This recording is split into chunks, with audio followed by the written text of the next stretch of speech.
Apparently my OBS just disconnected. Can you just tell me if it's back again? Chess54? Is the stream back again? Is it okay? Looks like it, because I see I did disconnect and reconnect now. That's not cool. I don't like it when that happens, because then I have to split off. Yeah, then I have to split my the videos, which is a bit annoying. But okay, whatever. What was I doing now? I was moving to board 2, wasn't I? Yeah. 1, 2, 3.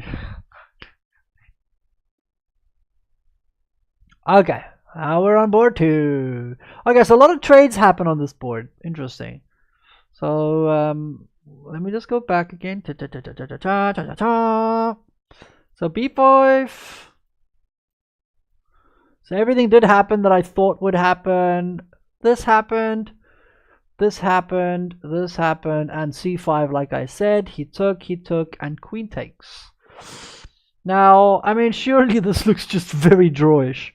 White, of course, wants to play for a draw, I would predict.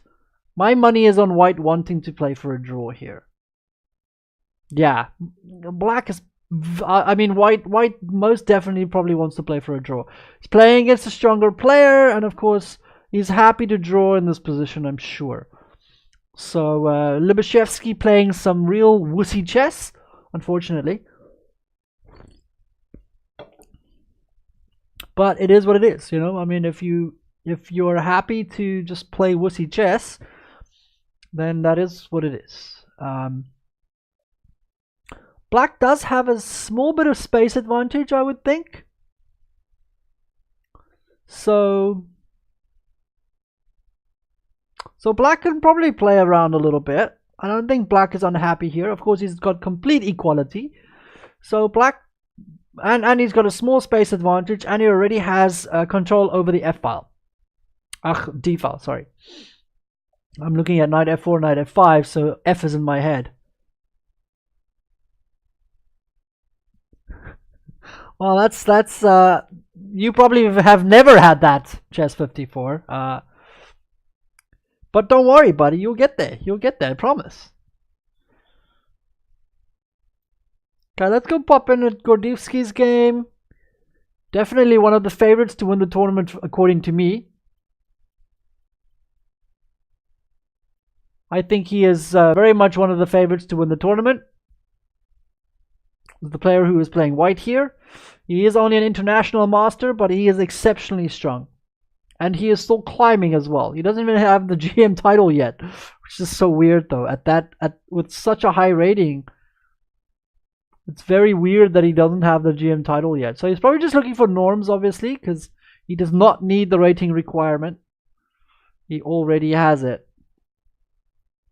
So a lot of funky things happen here.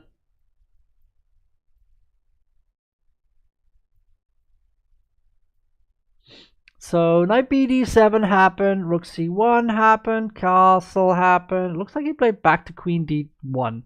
That just seems like a no-no. A big fat no-no.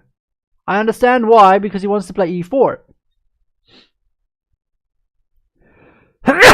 Oh, sorry about that. Because he wants to play e4 here, when the queen will be protecting the g-pawn. So yeah, so that's what he wants to do. Sorry, it's still done.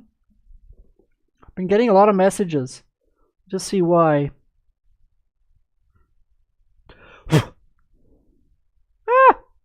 Go away.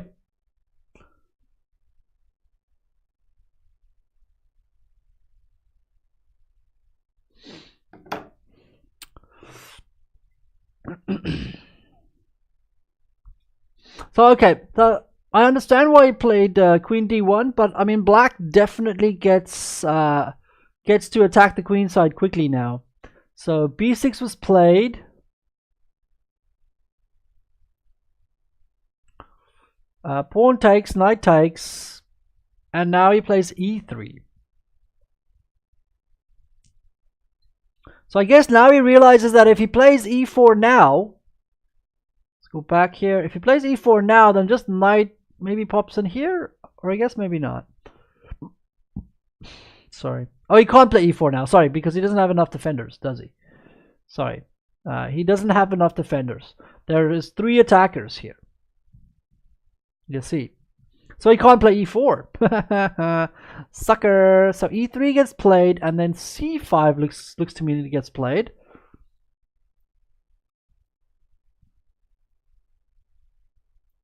He plays knight b5. Now where's this knight going? Maybe he wants to play bishop c. Ugh. Maybe he wants to play bishop d6. Maybe. Trying to put pressure on the c5 square, and then black decided, no, I have plans of my own, and he popped into knight c4. That is interesting. Okay, now note of course that the king is still in the center. Okay, that's important. It doesn't look significant, but it is. So knight c4. Okay, so now we have to obviously consider this.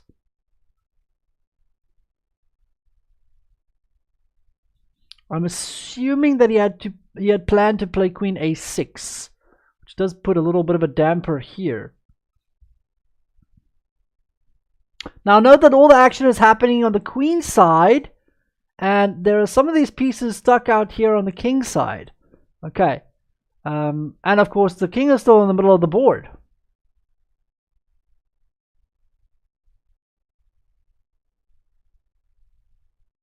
So now if you play like something like knight here, I just take here, then what now? I very much do not like the position here for white. Because if you play queen takes, then I'm going to put a rook out on this file here. Starting to look very good for me. I also have bishop takes here at any given time, which just destroys all your pawns again. So your king is stuck in the center. There is also, if you play pawn takes, then you have this isolated pawn, which just looks disgusting. And if you play rook takes, you can't castle for a while. Probably even just take here, you take back, I play queen takes, and then that's hanging as well. Big problem. So I mean knight c4 is actually a beautiful move. Very good move by the Grandmaster, showing why he is one. He might be a little bit older, Paragua, but definitely looks like he's in fighting spirit here. I very much like games like this because finally we have some action, because it's a very dynamic game, you know. There's so much going on, and you have to look at so many different things, and you have to be really careful. It doesn't seem like you can ignore it. I think that you kind of have to play bishop takes c4.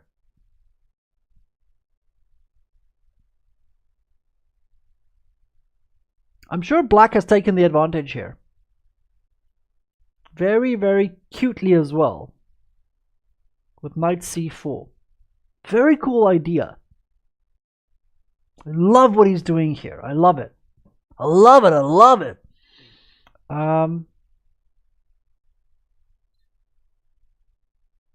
I guess there was another variation there that I didn't look at. Maybe you can play a4 here.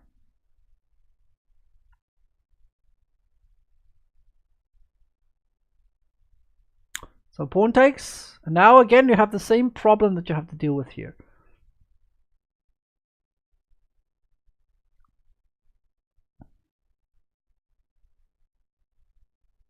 Okay, maybe this one he can survive, because now the knight gets stuck here on b5 and it's okay, isn't it?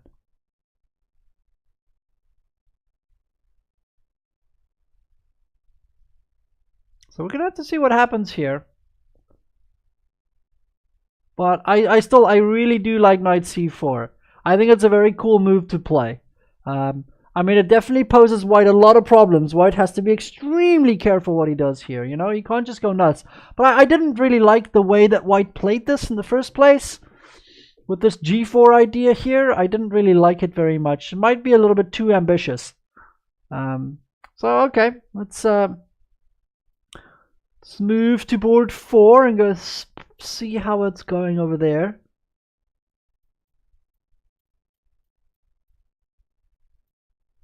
Let's go check out board 4. We had this obvious white idea of attacking on the king side, and black obviously wanted to play on the queen side. Again, I point out that the pawns show you the way. White's pawns is looking that sorry, is pointing that way, whereas the black's pawn phalanx is pointing this way. So black wants to play on the queen side and white wants to play on the king side. So let's quickly see how this developed. Okay, so he did play h4 just like I said he would. Apparently I do know what I'm doing. So h4 was played, knight c6 was played, bishop e3 looks like was played. Oh no, bishop g5, sorry. So play bishop g5. Okay, somewhat makes sense as well, I guess. Knight c7 was played, and then knight e3 was played. And this is the current position. So here we haven't really gone that far. It looks like black now might want to play here, try and put some pressure on his position there. He also still has ideas of this and this still in the air, just like love. So white's a bit slower than I think he wants to be with his attack. I like this idea possibly with knight here, but okay, maybe queen here is a nuisance. Makes himself a nuisance, does he? So yeah, so okay, so knight b5 might not really be possible, huh?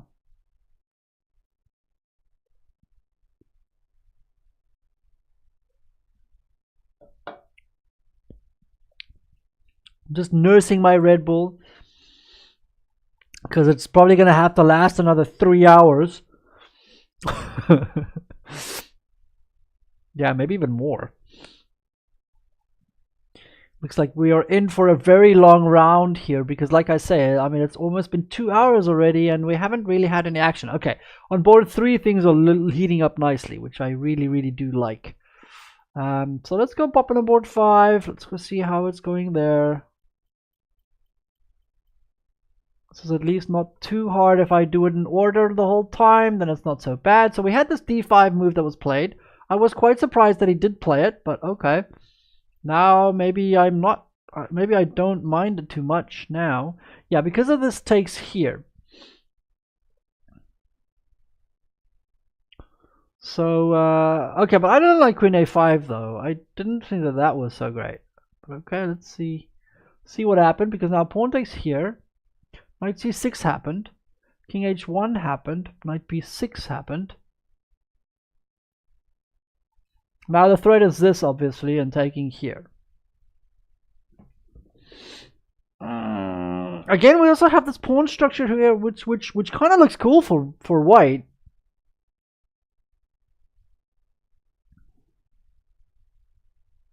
The problem is, and this is why I didn't like d5 in the first place, remember, was because white's behind the development. You know what I mean? Like, he's struggling. Look at all black's pieces. They're all out. They're all playing. I mean, he's going to get a rook now to d8 somewhere. You know, all of these pieces are playing, whereas these guys are all stuck here right now. This bishop still has to move at some point, so the rook can move, so the knight can move. So, so if he played bishop e3 in the first place, I guess his pawn on a5 was hanging, wasn't it?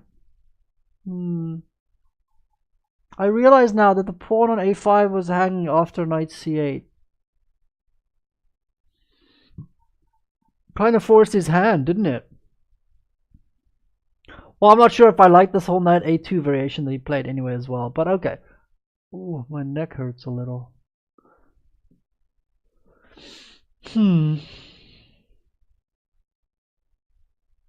Interesting. Okay, well, but I definitely like black here. I like black's position much better here. Maybe I'm wrong, but I feel like black's position should be better here. You can't push these pawns because your e-pawn is weak. He's gonna have to take here now. And trading off pieces just only seems to help black here. I mean, he's got such nice outposts for his pieces. And this is gonna go here. You know what I mean? Like, he's got so much nice play. Well, actually, I mean, if you take bishop takes, rook takes, then the knight goes to d4 and the other rook goes to f8, and we put pressure on this pawn. So I don't know. I don't particularly like white's position here. Who is playing here? Akshat Chandra, the youngster playing against Olivier Barbosa. I think Barbosa is he from Brazil? Let me just quickly go have a look on the players list. I think he's from Brazil. No, he's from Philippines. Okay, sorry. Of course he's from the Philippines. Yeah, that's true. From the Philippines. Okay, let's move on to board 6. See how things have been going here against the round 2 hero Boros from Hungary, who beat Naroditsky in round 2. So definitely one of the Euros. He also still has 2.5 points. He is playing black here, though, isn't he? Yeah, against Gurevitz with his funny idea. Okay, I said a4. Okay, he did play a4. Yes. Obviously, I said rook e1 will happen, so I did play rook e1.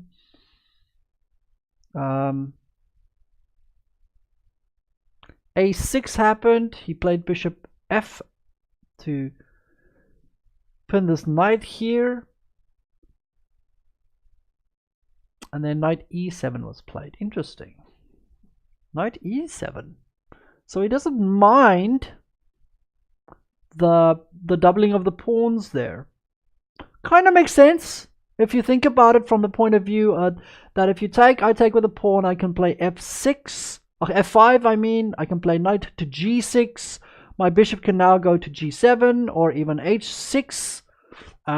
So you weaken your pawn structure a little bit on the king side, but of course you don't have to worry about your king. There's no attack on your king coming anytime soon.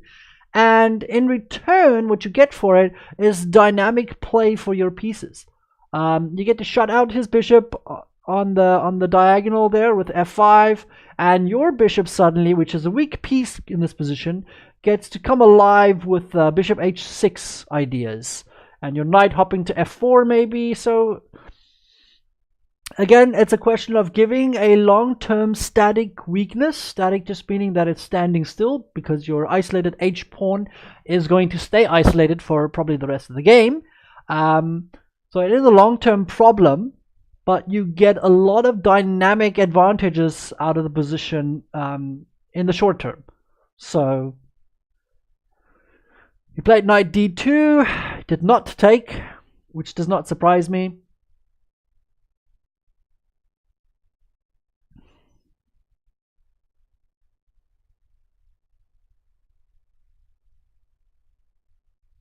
He might be interested in now playing this, takes, and then knight here.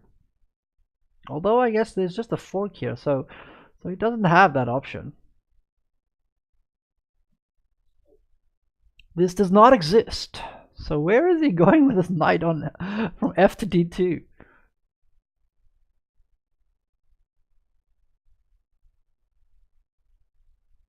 Very interesting. I'm not quite sure where he's going.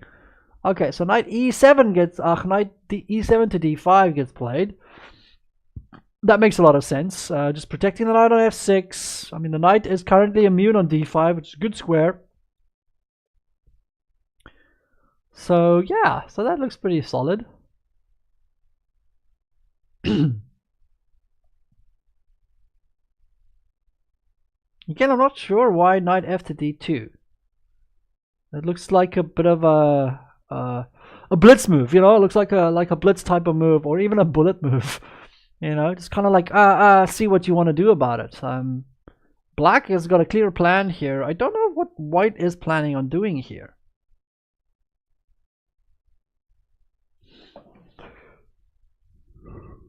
Okay, let's move on to the next board, because this game is still fairly boring. Let's go see how our top seed is doing. Wow, this has gotten ugly as well. So let's go see how our top seed is doing on board 7.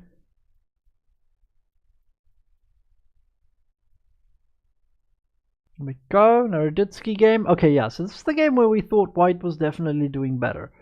So let's see what happened in here.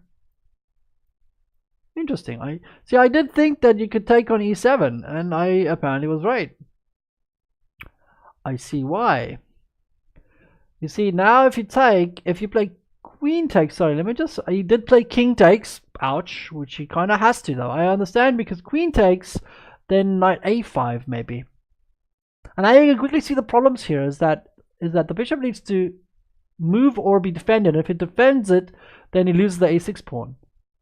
And if he moves, then the knight goes here. Sorry, then the knight goes here, which just looks devastating.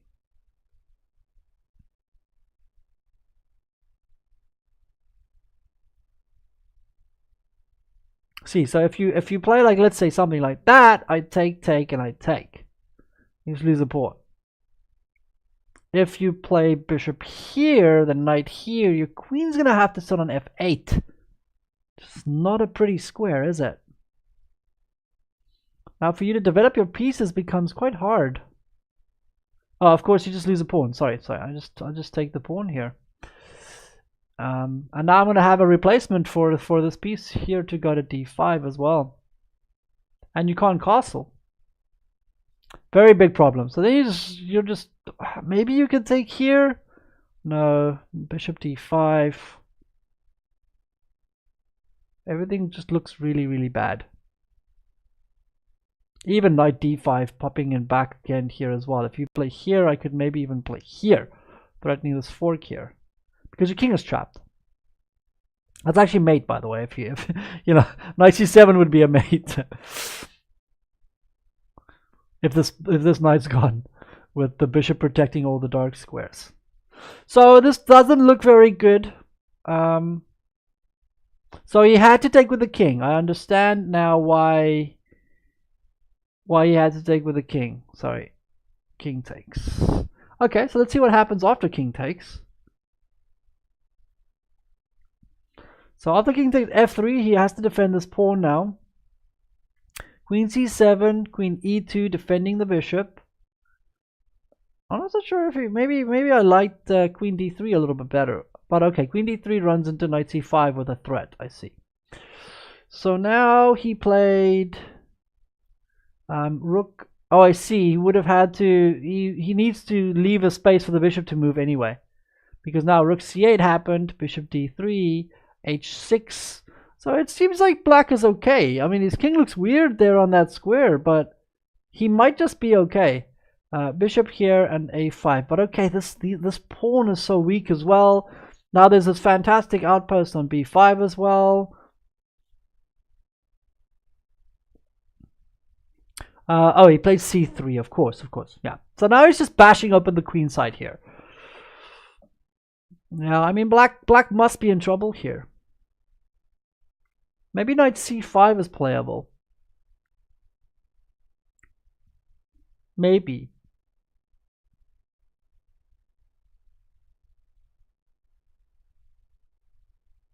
Maybe not.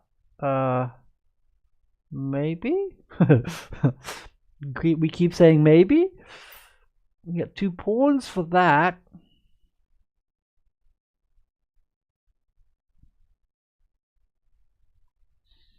I'm looking at a variation here of maybe going knight c5 and go knight takes here. Takes. Queen goes back somewhere, I'm not quite sure where. And then b5 with this move as an idea. With the 3 pawns, it might be very strong for white. If you go queen here, maybe I go king here. But okay, maybe you get counterplay, because maybe you can play here now. And then your pieces come to life, you know, with rook d8. So it's probably a little bit too much. So knight c5 looks like the obvious reply here, but what did I miss? I guess all you do is you just play bishop c2 here then. So we keep the pressure on these dark squares. So I'm threatening to play here. Sorry. Threatening to play here now to just win a pawn. Now if you take, I take, then you still have to deal with this pawn problem of yours.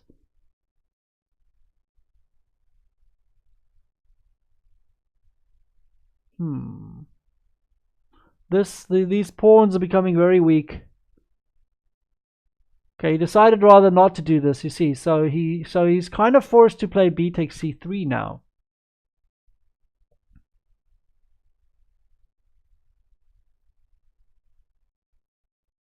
I assume after b takes c3, play bishop takes. Okay, he's still thinking about it, but I'm assuming bishop takes will get played. Look, I mean, d5 is maybe in the air at some point, but you still have to get your king safe first. Okay, but this pawn is in trouble, is it not?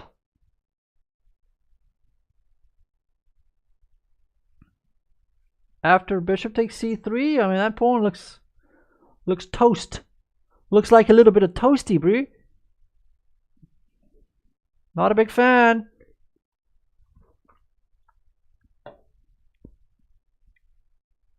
I don't think black's going to survive this game very long. But okay, it all started with that early b5, b4.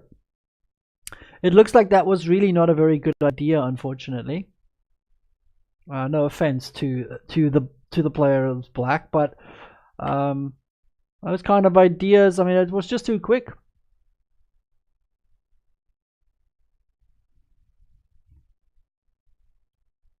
Okay. Let's go pop in at the Nizhnik game, where I felt black was doing a little bit better. So let me just grab the game quickly.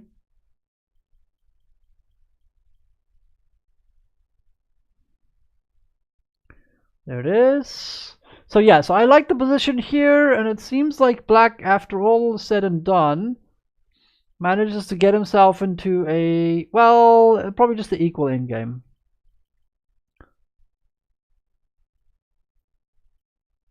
Okay, when queen e7 though. Interesting. I thought queen d6, that's what I would have played, but it went queen e7.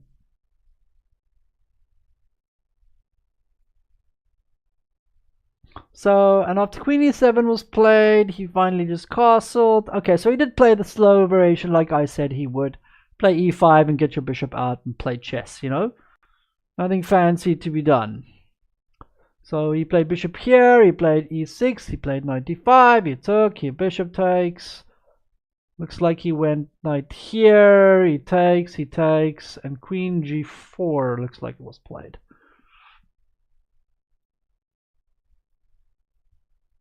Yeah, and it's currently black's move. I mean, after knight here, you know, surely black is slightly better? Or am I wrong? Maybe f4 can be played. Maybe you can play f4. Opening up that f file. Okay, can we play knight f4 instead then, maybe?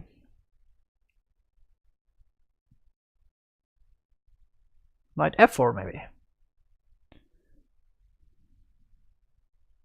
Surely we can even play, we can even probably play just rook c8. Oh, there's a pawn hanging, isn't it? I only just saw that now.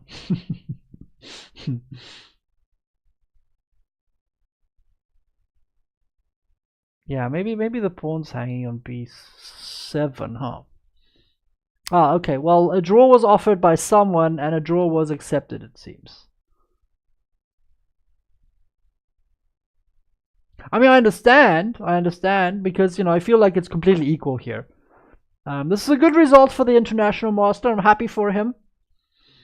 Like I said, Ilya Nizhnik doesn't seem to be playing well. He has been struggling in the in the evening games. I think these guys are not used to this, obviously, so they're struggling to play 2 rounds in a day. So yeah, so draw was agreed here after queen g4. Interesting. I wonder who offered the draw. I'm intrigued. So I'm assuming he probably just plays knight f4. Okay? Because now if you take, I play here, and of course I'm just going to win the b pawn anyway as well. So you can't take, and I am threatening just to take here. I might even have like cool ideas of h5. So let's say you play rook here, I can just probably can I just take it? I mean, you know, surely this will just be a draw. If you take with rook, I'll take, and then just play rook d8. Blockade that thing. Okay, yeah. So there's going to be nothing to be done about this position, yeah. So that's why. So probably knight f4 was the move for black. Cool. So that's one game we can get rid of. Yay! My first game that I can get rid of. Let me quickly move on to board 9 first before I get rid of that one.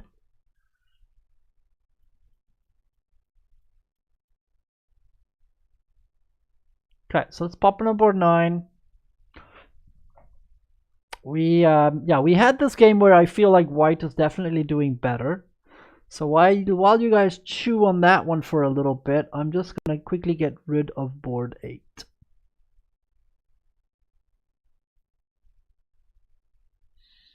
Get rid of board 8. Perfect.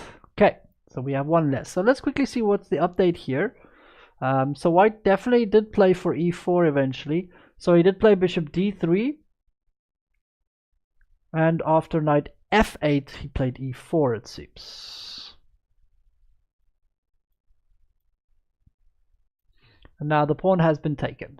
So now he has to decide what does he take back with. Knight, bishop, queen, knight, bishop, rook. Which one? Rook looks tempting, of course, because you get a tempo out of the deal. This is a very tough decision to make here as white, because white has to give himself that isolated d pawn for this whole variation. So this could not have been an easy decision for white to make, although white did make it fairly quickly, I will admit that, because he seemed to have played very fast.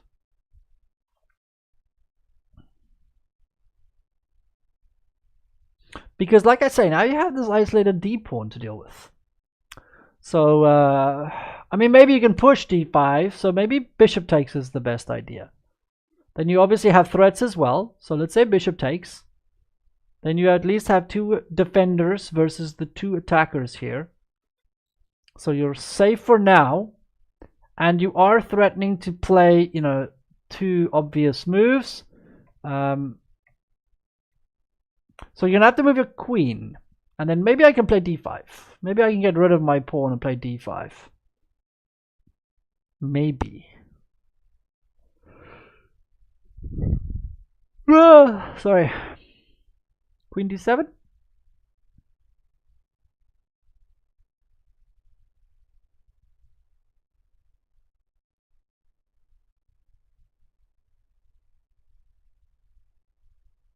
This is interesting. I still think white's got a lot of play here.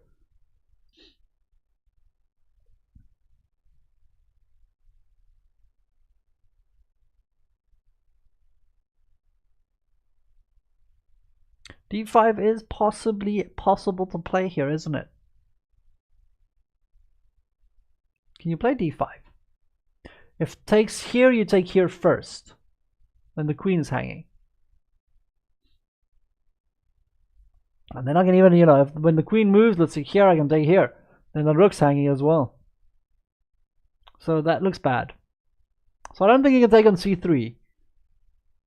In which case you take, let's say I take here, you take, what, I take with the bishop maybe? Then you have problems to deal with, because now again there's these double threats here. Maybe not. I guess the queen just defends here, huh? So the queen also defends here. So rook moves, and now you move the bishop, and it looks completely equal. Opposite bishops, and obviously the pawn structure is completely the same. I predict that one will fizzle out as well, but I don't think white will be unhappy about that result as well. Panjwani has played against quite a few strong players, so I don't think he's going to be unhappy about a draw here as well. So he is thinking, he's making a decision on which one to take with. I still suspect, I mean, maybe he can also play rook takes e4 as well, but knight takes e4 is probably not in the arsenal there. So let's go back. All the way to board 1.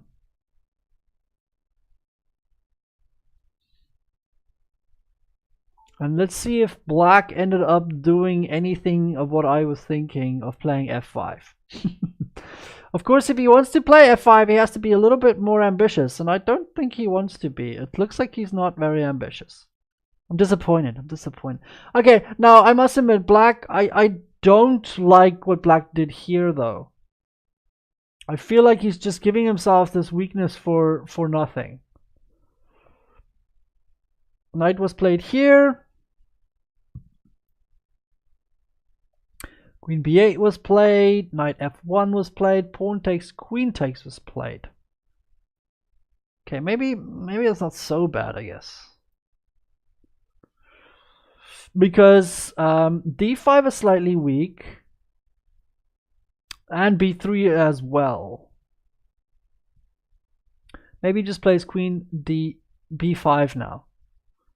But I mean, again, I don't know if I like that that weak c pawn. He's going to have to be very careful with that pawn.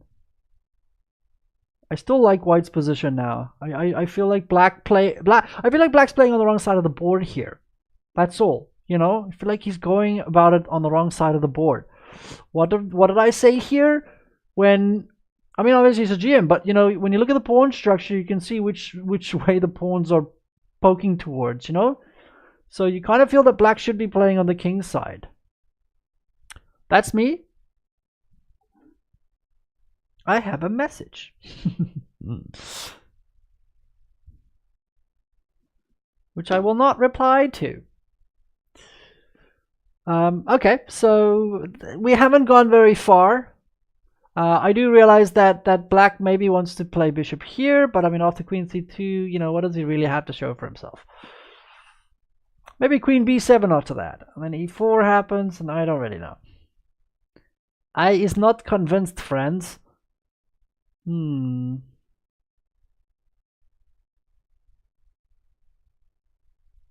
I mean, the d5 pawn doesn't look very weak because you can easily defend it with even with knight e3 now as well. That's probably why the knight went to f1 in the first place, by the way. So we'll have to come back to that one. Let's work our way to our fun game, which was not this one. This one was the one where it would appear that Lubashevsky is really, really happy to be going for a draw on board 2. So he traded off. I assume the rook took. Let's go back a couple of moves just so I can see what happens. I actually played bishop takes. Well, that was odd. What an odd move. Bishop takes. Yeah, what an odd move. Bishop e3. Now bishop here. Now b5 here. Okay, so I mean you can't take the pawn, of course, because then the c file is gonna just get nailed. So then he played a4. He pawn takes, takes, and now what did he take? Did he take on b4? Yeah. So takes on b4. Bishop d7. Pawn takes. Bishop takes. Rook f to d1. I mean, it's very equal. And rook b8. maybe black has a slight advantage here because he does have the easier task of attacking his opponent's pawn on b4, it seems. So maybe he has a slightly better task at doing that. But there's so much to look at now because obviously this piece can come in here.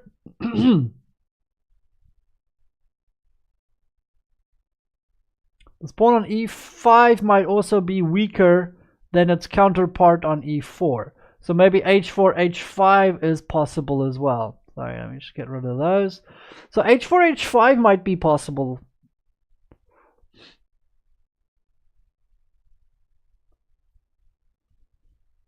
And then the e pawn goes down. He go down. So it's going to be interesting to see what happens here. There's even a weakness here on f7 as well, maybe. There's you know, I can see a lot of ways for white to get his pieces active. That's obviously the most important thing here. Getting piece activity. But his pawn on b4 is weak. So, you know, this is something that he might have to address.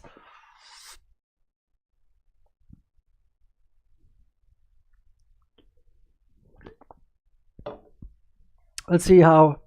Woo, it's almost been 2.5 hours. Okay, let's work our way to the crazy game. Crazy game was fun. It was this one, yes. So our board 3 game was the most fun. So far, at least. So let's go see how this developed. So remember, we had this whole knight c4 sacrifice pawn thingy majiggy jig, and it looks like a lot of the stuff that I did say could happen did happen. Not quite, but something like this happened.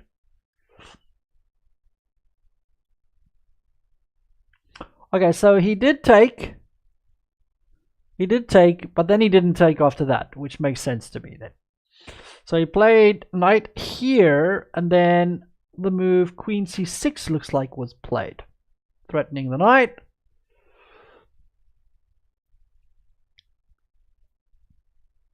Then after takes here, he played here.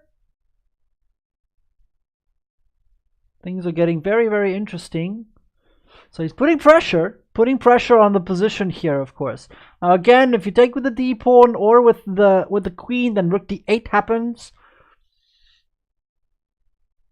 There's definitely a lot of chances here for black. Gets a lot of counterplay purely because your king is still stuck in the center of the board. Okay, so he played e4 instead, which maybe is a sensible choice. You know, because he needs to castle. He really needs to get his king out of this mess. So rook a to c8, like I said, these two rooks are going to go here and here.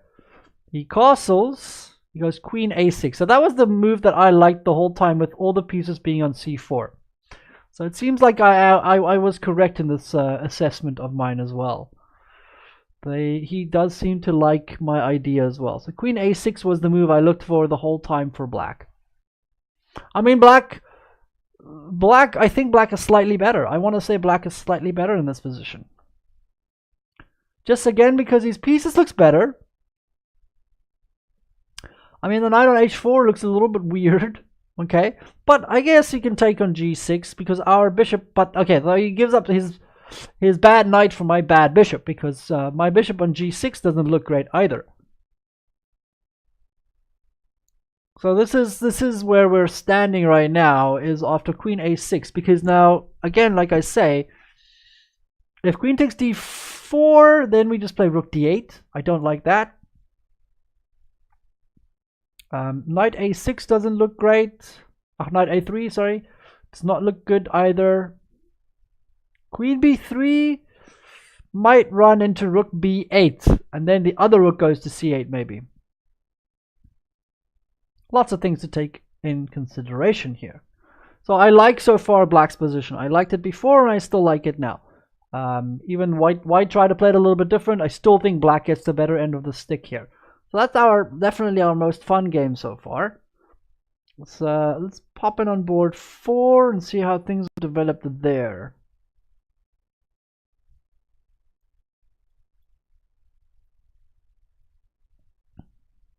So we last had this knight e3 played.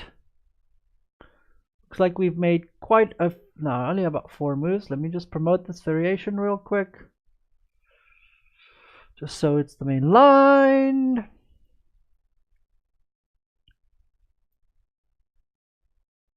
Wait, what now?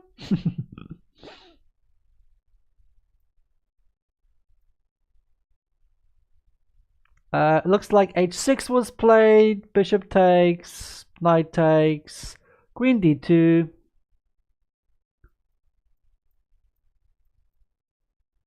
King h8.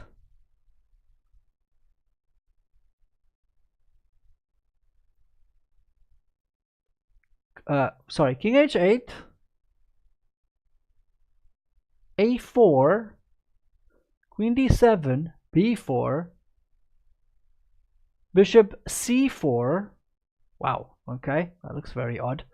Guess he doesn't want his bishop to get stuck out there, but now b5 gets played by white. Now you can see the problem here is besides it being the same pawn structure, white has this space in this board, okay? So that's what white has in this position. White also, because of the space factor, not the space factor, but the space factor, because of the factor that he has the space advantage here, he obviously has an easier way of maneuvering his pieces. So so white definitely has the advantage here. Seems to be like a fact. Now, of course, you know, black wants him to take here because then we can finally get one of the knights into this nice little square there. So that's why white probably won't do that. Most unlikely that he would ever take on c4. Black realizes, of course, as well that he does have this issue of space and his pieces are struggling, especially his knights are struggling to get good squares. So that's why he doesn't mind, you know, giving himself a weakness as long as he can get his pieces active. Very, very, very interesting. I think white is in cruise control in this board right now, to be honest. Black is struggling massively. And black is quite a bit down on time as well. Still has about 19 minutes to make 18 moves, you know. That's a lot to do, and especially when you don't have a clear-cut plan here, because I can't see one. I don't, you know, for white I can see a lot of things happening here. You know, knight goes here, f4 gets played, g4 gets played, knight goes back again to here, to f3. I mean, you know, he's just going to crush through here. His bishop's going to move, king g2, rook h1, rook g2. I mean, it's so easy for him to amass so many pieces. Whilst the problem now is that the c-file is closed because of his own piece. Okay, so maybe he's going to have to try to go to b3 or something. But I can just attack it even with my queen, and then it's going to have to go back. So the c-file is closed thanks to its own piece. And these knights, they are struggling to get out. Maybe he can play a6, actually. So maybe that is one way for him to try and get some activity going.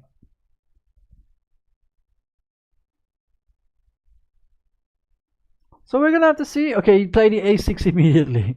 So yes, so that looks like the only way for him to get some activity. But that is a concession on its own as well. Because after takes here, then the b pawn becomes weak.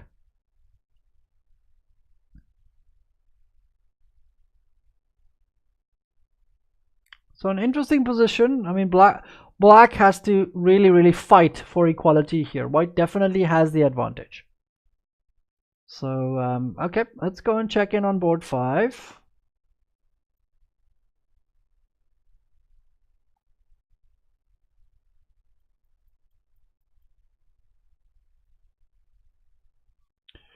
Okay, so on board 5, yeah, this was the position where I really did like black's position. So let's see if he managed to make something happen out of it.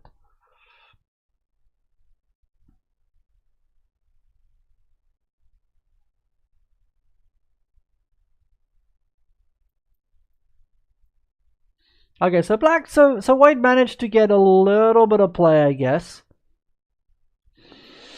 He played bishop d2, he played queen b5, he played knight here, and the queen went into d4. Oh, d3, sorry. Sorry about that. So again, I still like black's position. I mean, black's pieces are just seem to get a much easier play at this. You know what I mean? Like that d4 square is fantastic. I mean, he's got control over the d5, my rook d8. It seems like black's pieces find an easier way to play the game.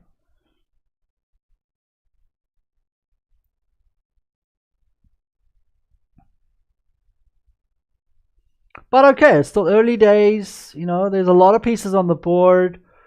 There are quite a number of things happening on the board as well. I mean, this pawn is weak. There's this threat here as well in some, you know, funky places. So, I mean, maybe even he can play here, maybe. I just realized that now. Isn't that a threat?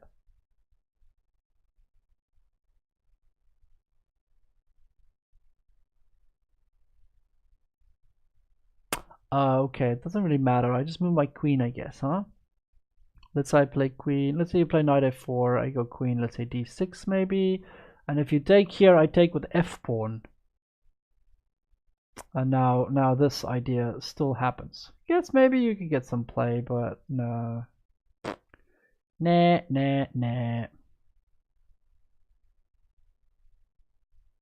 Yeah, this looks pretty solid for black. I mean, this pawn is the weakness then.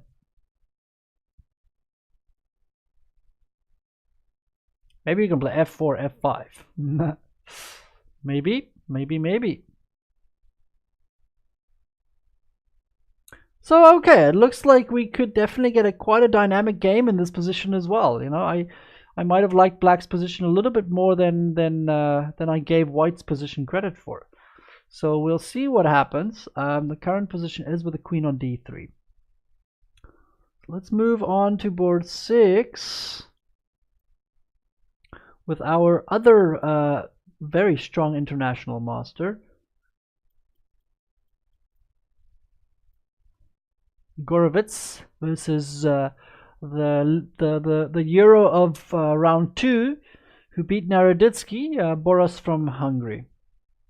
So after knight d5, I liked what black was doing here. So let's see quickly here. Whoa, whoa.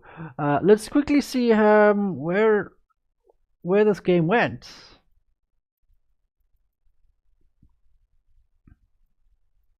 Okay, so he did play knight here.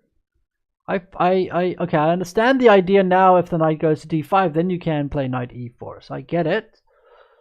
He played rook b8. Okay, the knight takes, the bishop takes. Bishop takes, or the knight takes, bishop takes, queen takes. And knight takes b6. Now, of course, you can see the idea here is that the rook will be attacking that. Plays queen g5 with the obvious threat here, and also getting himself out of the possible fork. Okay. Now he has to deal with this. He plays queen g4. He plays queen g4. He plays queen d2. He plays queen e2. So now, I guess he could.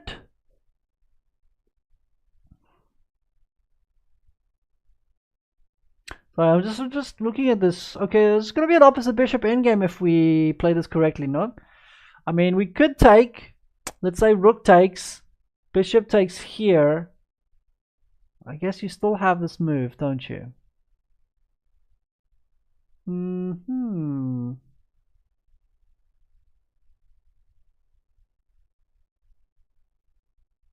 So maybe that move does still get played.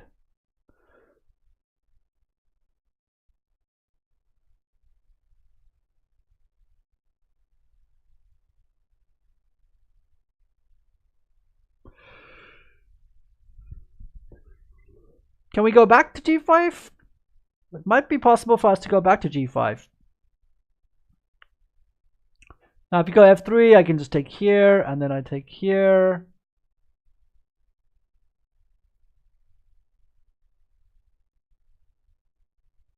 And if you play here, I also take here, which of course is an opposite bishop endgame.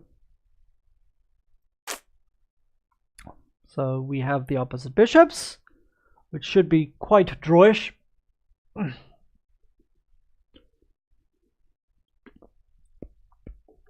So I think, yeah, he did play queen g5 again. So I think this will probably be a draw. I suspect that that white might not want to. Maybe he wants to go deeper into that because he does have the pawn advantage on the queen side. So in this variation, sorry, not that one. In this variation, possibly. In this one, white does have the pawn advantage on this side of the board versus this little guy. So maybe this is worth playing for because he's going to get a lot of passed pawns here, whereas black can't do the same. Even though he does have the strong pawns on the king side, he can't create the same easy passed pawns. So yeah, not a big fan of what's going on here.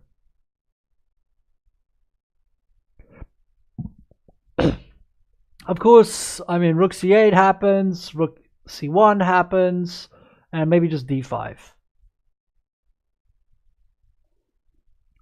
And this looks perfectly okay for black anyway.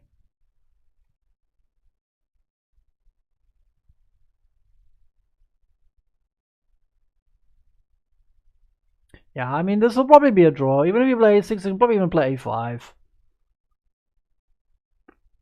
Maybe this is now worth playing then.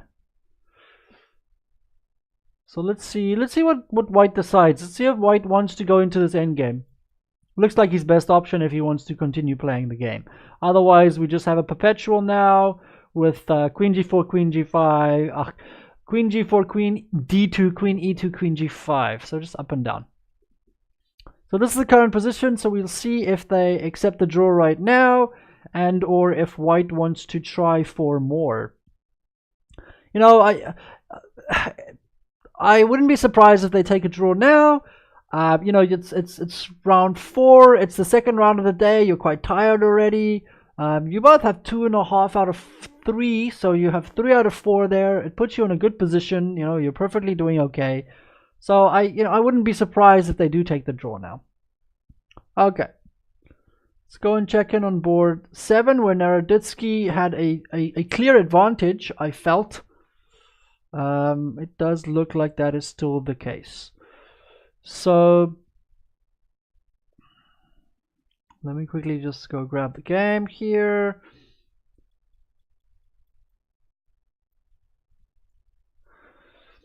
So this was the game, yeah. After this, I mean, you're definitely going to lose a pawn, it would appear, which he did lose, but at least he seems like he lost the pawn in a way that could give him a little bit of play, maybe. Yeah, so because I did think queen here. I'm just wondering why he didn't play. Oh, okay, I see. If you play that, then maybe I can play rook here. Then your knight would be trapped. I see.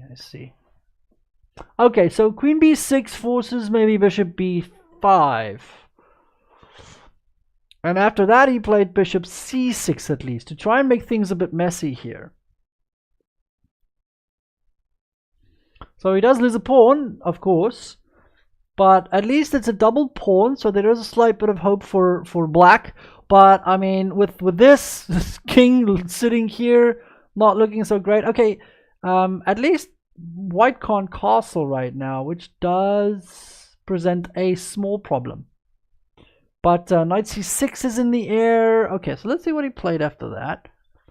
So he played rook a8. Makes sense. So rook a8. And now rook a3. Okay, note that he can't play here because you can just take it. And then you take, and you take the other rook as well. So it looks like Or can you just take it? I think you can just take it.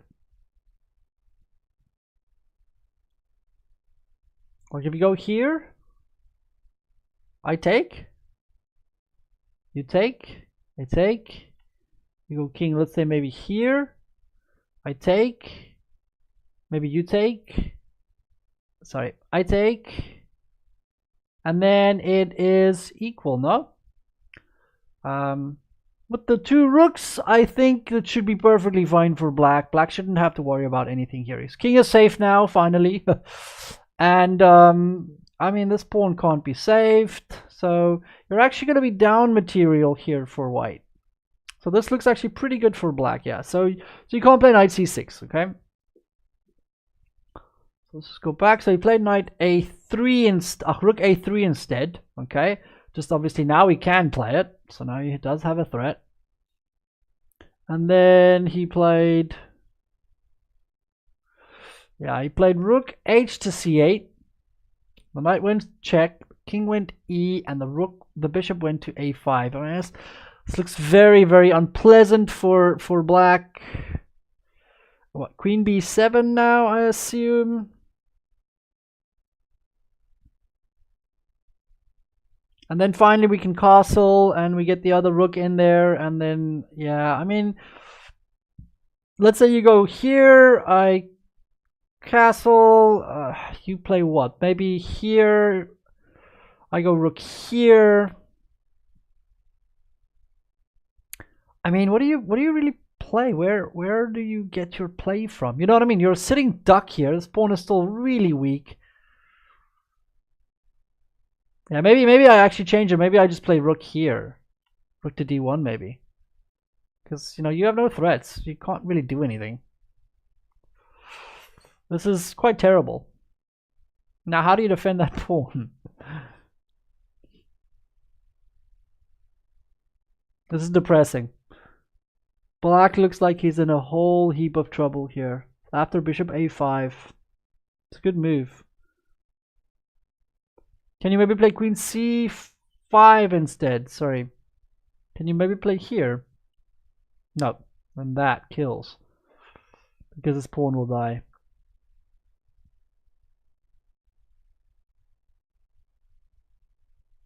Yeah, no, this is terrible.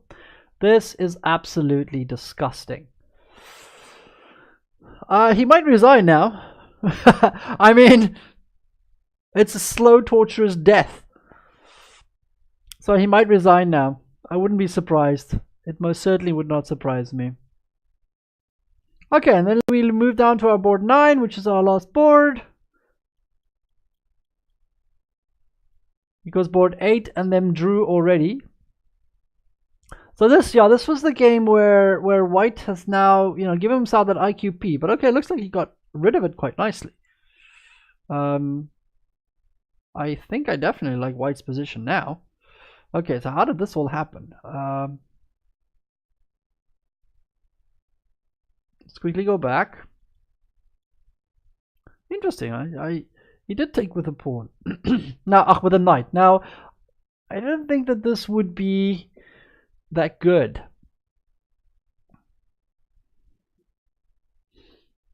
But I mean, maybe what we have to realize here is that losing the pawn is maybe not that bad. Okay, I see the game plan here. So bishop takes, he plays bishop c4. Okay, so now he's just attacking here. Okay, now if you if you move your bishop, where does it go? First of all, that's question number one.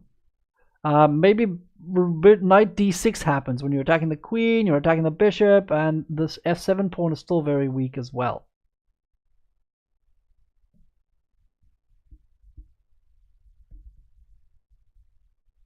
Also, I guess you also have this threat as well, because then the f7 pawn falls, and that looks very troublesome for black if the f7 pawn falls.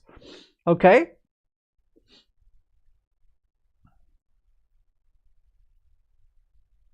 Of course, knight d6 does the same job. So, okay, so he played b5 to get this bishop off this diagonal. Then the knight takes, the pawn takes, the queen takes. Okay, all sensible. Now white has definitely got the better pawn structure here. Interesting. And he wins a pawn out of the deal as well. Black played rook d5. Just giving up the pawn. But maybe he can't really save the pawn. I understand because of this.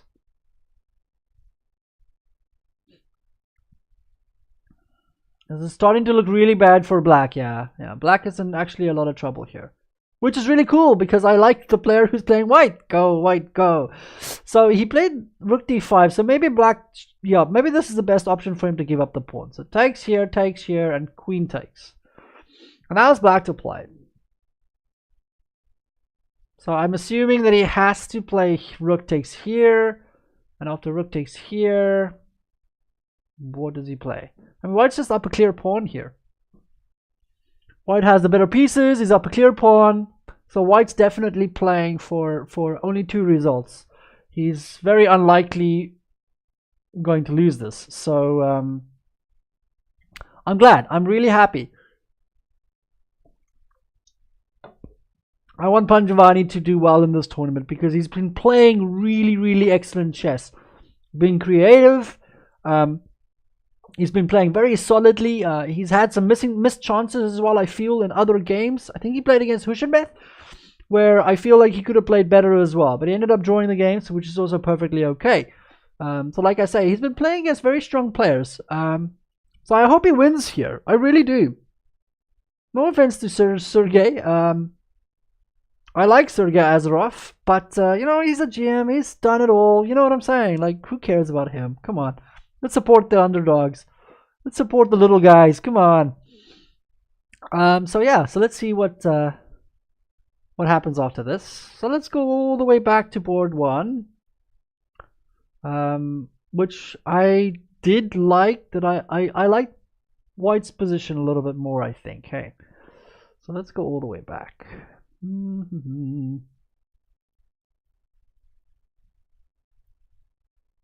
All the way back to board 1.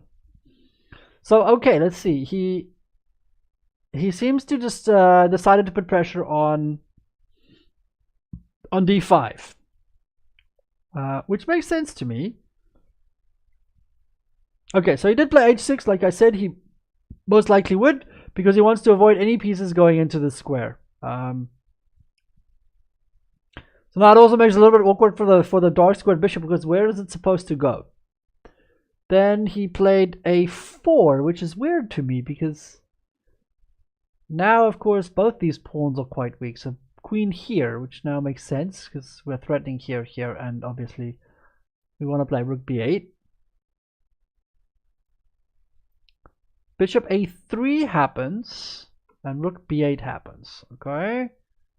Now he's going to have to defend the pawn. Maybe he just uses this rook to defend the pawn.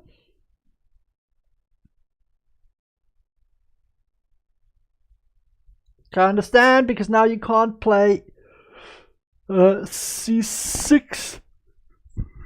Sorry, you can't play c6. We're still going to play knight here, of course. And then here.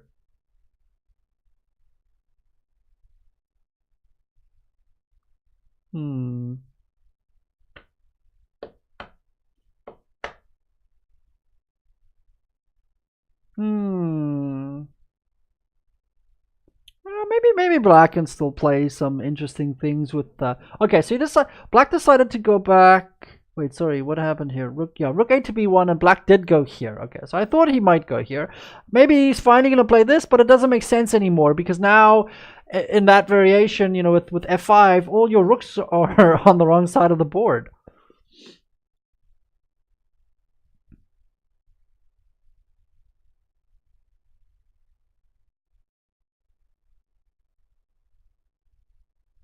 Interesting. Now, of course, the knight just defends the c7 pawn as well, which means your queen is now free to roam the planet. So maybe now you can do something like rook to put more pressure on that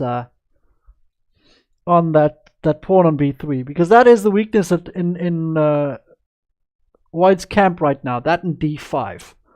But d5 looks like it's easy to protect, whereas b3 could become a nice target. So we can definitely maybe triple up on that b file. That would be cool. I'd like to see that. So that's why he drops back with the knight. Just so he can defend c7 and not have to care about c7 for a while. Which makes a lot of sense. So it's a very technical game. So he's not going to play f5. He's not going to play f5. The knight is just defending this. It was just important for him to defend like that. Okay, so that's defensive, and now like he can play rook a6, rook b6. That's definitely the game plan. So maybe black's not doing so bad here. Maybe he's not doing badly at all. I like the way he's been playing so far. I feel like he might have a cool idea here. Okay, let's go have a look at Samuel Sivian's game. It was very equal. Looks like pretty much what I predicted would happen, with all the the queenside pawns disappearing.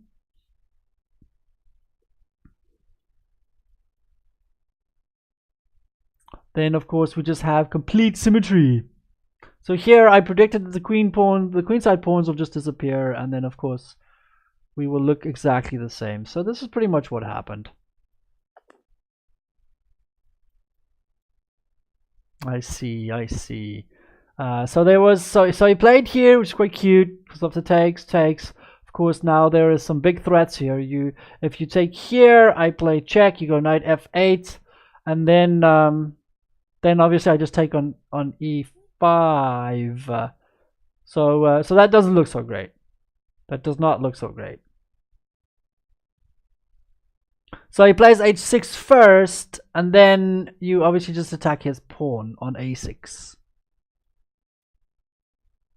Oh, he actually played it. Okay, so he played rook b3, and his opponent decided to play this. So takes, and now it's white to play. I guess white is a move behind, isn't he? White is a move behind because remember, there's this back rank threat is real. Okay, so he plays knight d2. Okay, maybe that makes sense. Maybe you can defend with rook there if need be. I guess even knight f1 now as well protects everything for now. So if you play rook here, I play rook here. If you play rook here, sorry. If you play rook here, I can play rook here. Fair enough. And then f3, king f2, whatever. So yeah, I mean this is pretty much just a draw, isn't it? I'm surprised. I will be surprised if they play on. I mean, maybe black can still play. Maybe black can play here now. Just trying to create something, maybe. I mean, it does look very equal, doesn't it? You know what I mean? Like, I mean, there is still a little bit of tricks here because white's king, the back rank is still weak. So he's going to have to deal with that problem at some point. But maybe just f3. And then knight here. And then what? What are you ever going to do here? You know what I mean? So so maybe it's fine. I'm sure it's perfectly fine. I'm sure you can just find a way to just make sure that you don't fall for any tricks. And then as soon as you've solidified your pawn structure plus your king is safe, then it's a draw. So nothing interesting there. But I must admit, white was basically playing for a draw from move 1. He wanted to trade off everything. He looked like he wanted to draw the game. So here we have the Gordivsky game. I was really rooting, well, not really rooting for black, but just the way that black was playing the game. I really enjoyed the way he played this game. So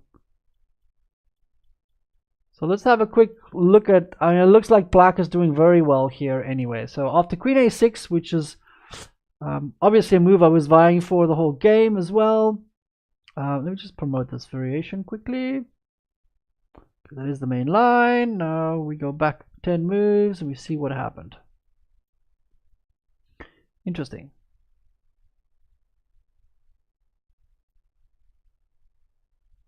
So he played b3, and I did say rook d8 probably to protect our pawn. Then he played queen d3. Okay, obviously with that, so you can't take the pawn; it's immune. He played knight here. He played knight here. He took.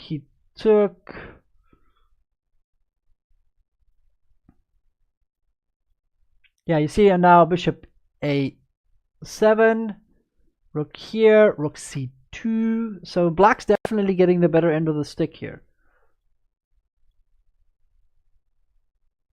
Rook f2, rook here, and e5. Now e5 is played because he wants to obviously put pressure on the d4 pawn. Okay.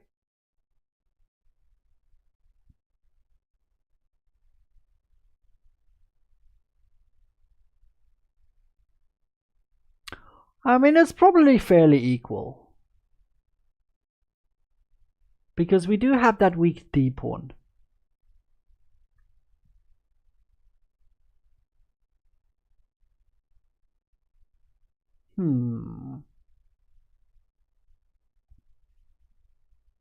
White has set this up nicely. Now we have to be active here. We have to think about where you want your pieces. Okay. Now the only piece here that's doing nothing is this piece. Okay, so this is a good lesson for any of you, is that, you know, you have this position where everything is going a little bit crazy. You're not quite sure what to do. You know, where do I play? Where do I play? The best idea is to just look at which one of your pieces is standing the worst, and you know, just improving it. So here we can think that this knight might be pretty decent on any one of these squares. So knight b6 looks like a very logical move to play. Okay. Our pawn is not under any fire as of yet. The pawn on d4. So that makes sense. So knight b6 is a good move. Okay, he did play knight b6. Looks very logical. Okay, so he decides to take here, and play bishop f2. I was looking at this variation. Now, of course, we can take on a2 in turn.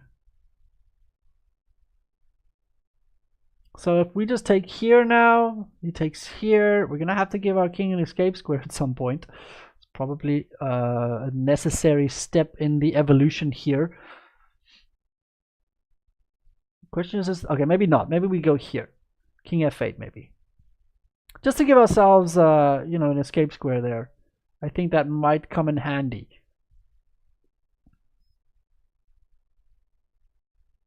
And as for the you know, the whole game, I didn't like this knight here. Wait, what? Okay, decided to sacrifice the pawn, it seems. I guess it doesn't really matter what he does here, huh? He played knight d5. Let me just promote this. Then bishop takes d4. Sorry, let me just get the moves on the board, actually. Wait, I'm confused. What happened? I feel like I'm a move behind here. Oh, he didn't take on d4 immediately. I did. What the hell happened here?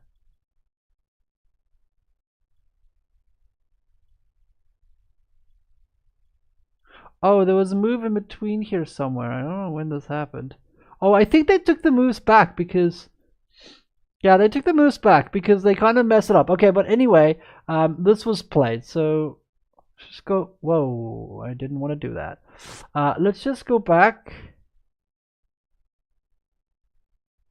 He played here first somewhere, but he played it a lot earlier. So I see now that the board was corrected, because this wasn't played and now suddenly it is played. So then he played here, then he played here, then he took here. And this is the current position, isn't it? Just want to go all the way through, and this is the current position, yes. I didn't like this. I preferred keeping the knight on b6 because the a pawn is hanging now.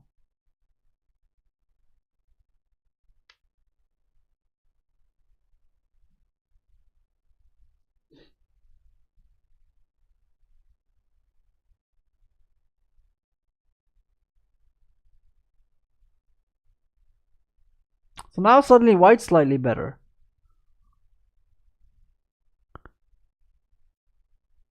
I mean, why did he play knight d? Why did he play knight d5?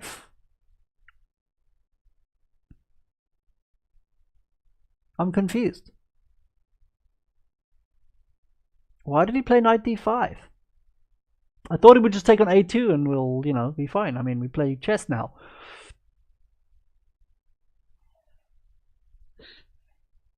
Not a big fan of this. I mean, technically we're just down a pawn now for black. After playing such a good game, did he just blunder a pawn? Because now if you take here, I can take on a7, you see. a7 is the problem. Whereas if we go back, and in this position we just take here, then what's the issue here? You see, now if you take here, I didn't lose a pawn. My knight's protecting my a pawn.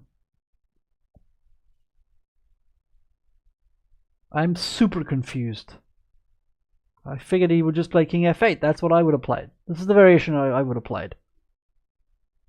Now suddenly white looks like he has chances here. Very confused.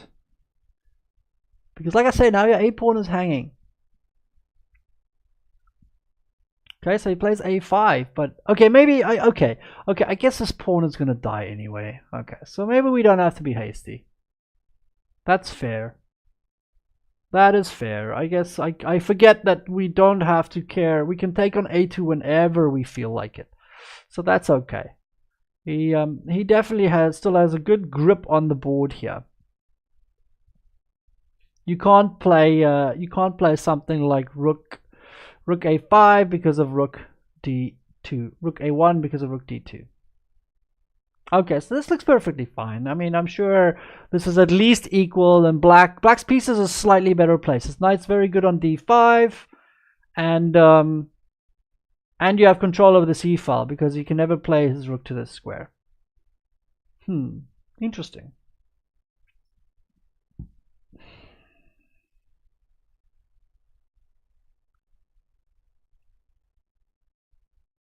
White might have to do something about this. Maybe white goes here and here and here type of idea.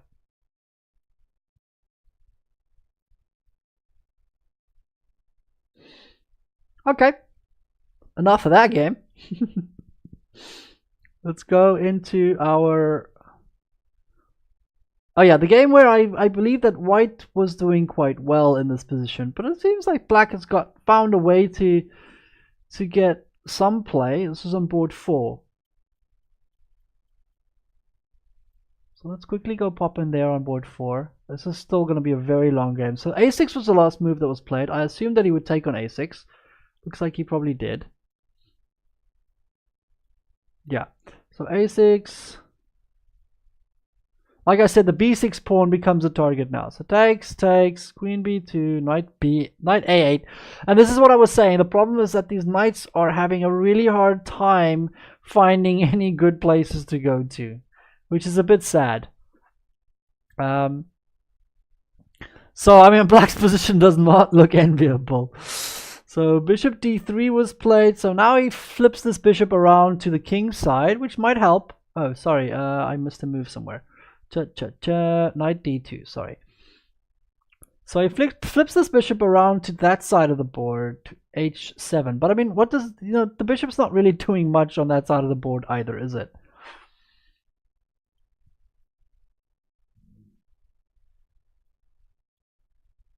They play bishop f1 now, because of course now our bishop can now obviously go and play on the queen side, because you don't have your bishop there anymore. He played queen a7, then rook c1 happened, And bishop. Wait. Rook e to c1. King g8. Now you see, when you start making moves like that, you know, you can see black doesn't have an active plan. Really, black has no active plan here. You know, bishop went to b5. White's still trying to slowly improve his pieces, while as black really just doesn't look like you have an active plan here. Okay, so he played knight f5 now. Finally, trying to do something at least.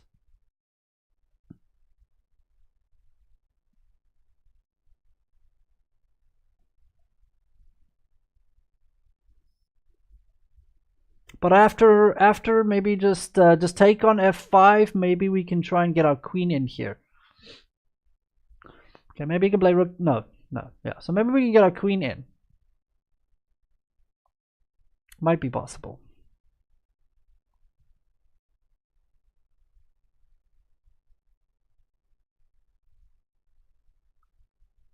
The c file is important to us as well, though. If we can just get control over that c file, it'll look great.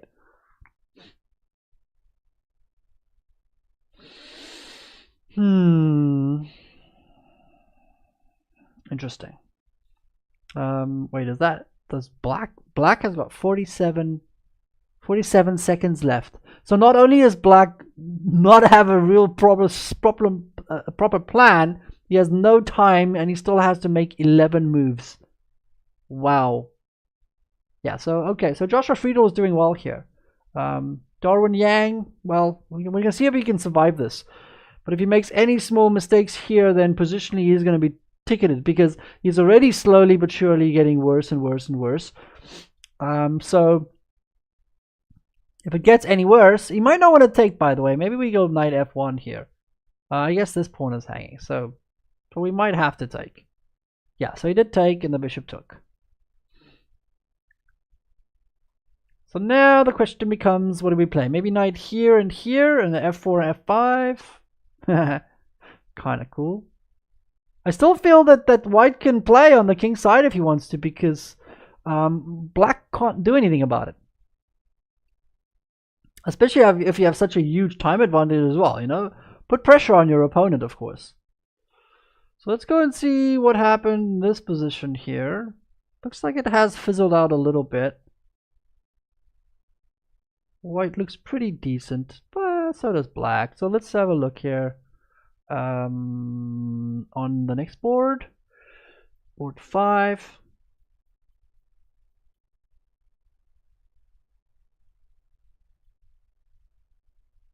So on board 5, here we go. We had this funny queen on d3 variation. So let's see what happened. Looks like he might have played what I said he would play. Yeah, so knight f4 happened, queen d6 happened. Then he played knight d5 straight away. I was also looking at this variation, so not bad, not bad. Yeah, he gets his rook out of the way. He takes, and then takes, a knight there. Okay, so now he finally takes here. Takes here, and knight d5. Bishop looks like it went there. Bishop c3 was played. Yeah, bishop c3 was played. And this is the position right now. So maybe I want to say that black is slightly better. White is slightly better here, because now the pawn formation looks a little bit better for white here. Because black has the double pawn, it feels that he does. He can also can.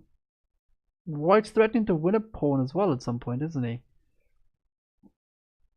But yeah, because of the double pawn, I feel that white might be slightly better here. But I mean, it's a very slight, at best.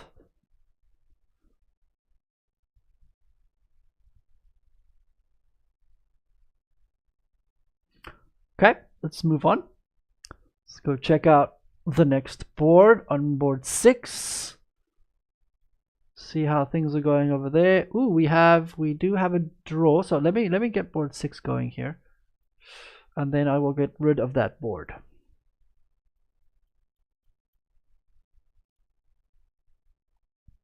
So this board is 6. Okay, so they did decide. It looks like there was a decision made to play on from white. Wow, what did white do here? This got messy really quickly.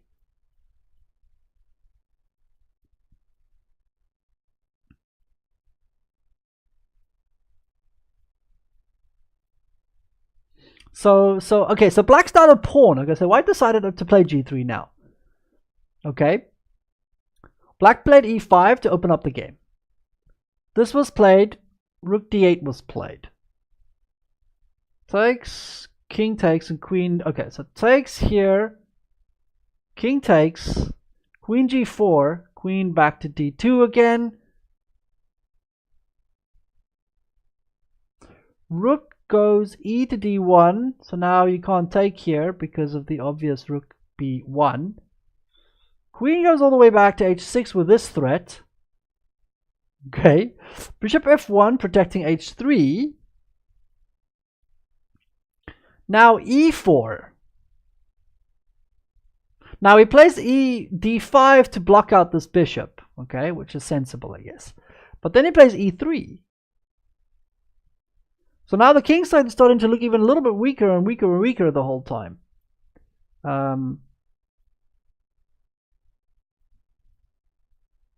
So he plays queen f3, and rook goes here for the double. Plays c4, plays bishop c8 first, threatening here.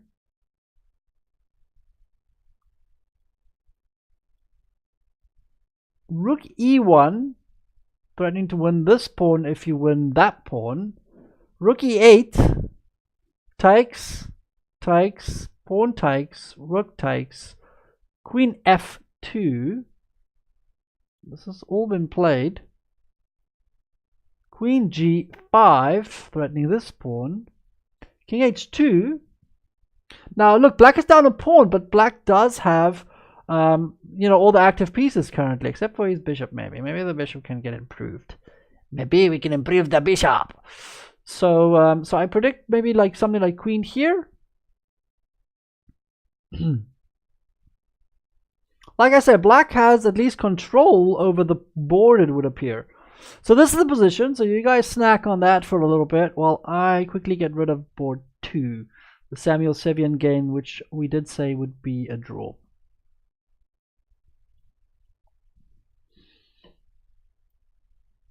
That was that Ruy Lopez where white seemed to just want to draw the game all the way from the start of the game.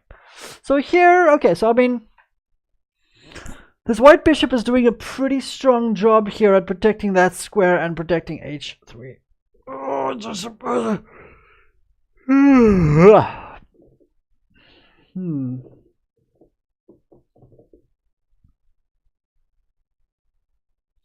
But of course, there's a lot of weak pawns on the board. I mean, maybe we can play h5, h4. Is that possible for black? I like maybe going queen h4, queen e5 first. He did play queen e5, I see. So I like queen e5 first, just to have control over this e file, and now maybe we can play here and here to further our attack. So like I say, we are down a pawn for black, but black does have quite, it looks like he has got quite a bind on the board. It looks like it's not easy. Again, he can continue to attack. Rook d1 happened and h5 did get played. So, it's not too hard to see how he's going to play here.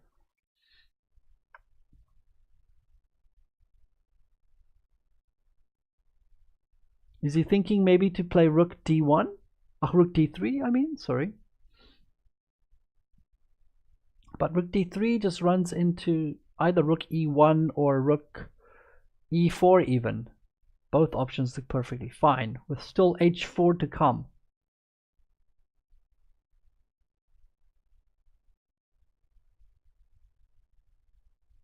Yeah, probably rook e1 with h4, because then you have threats. But okay, I mean, then rook d3 also protects g3.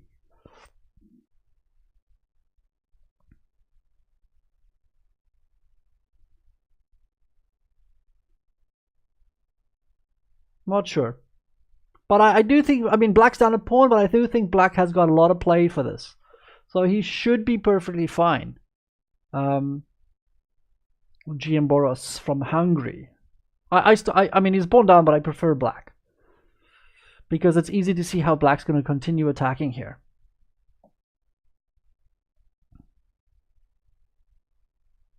Even if you play here, maybe I can even take here. Play here, and then this is hanging.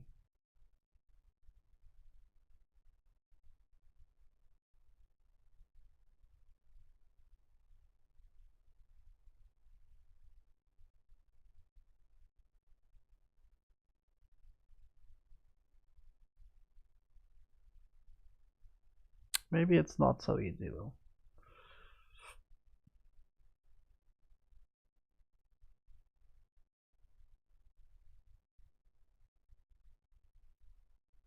It's interesting though. Even the bishop endgame here probably is drawish for black, because your pass pawn is a backward one. Oh wait, yeah, your pass pawn is a backward one. But okay, you do have this extra pawn, huh? Okay. Because I'm just looking at takes, sorry.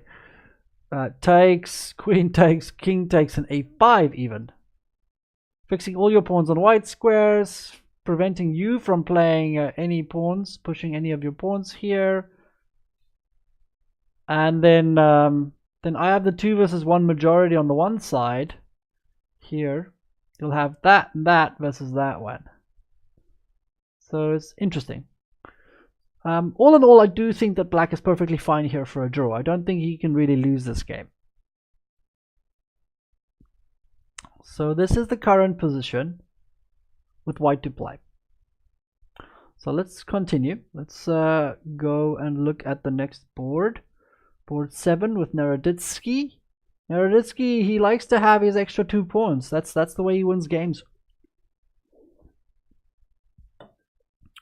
So for all the games I've seen him winning is when he has those extra 2 pawns.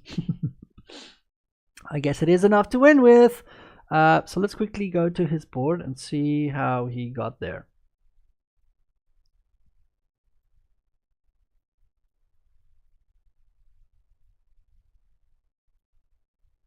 So he did have this.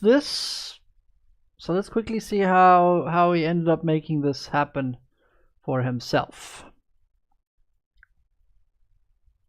So it looks like black decided to sacrifice the pawn at d5 maybe at some point. So after bishop a5, okay, but the game is done already.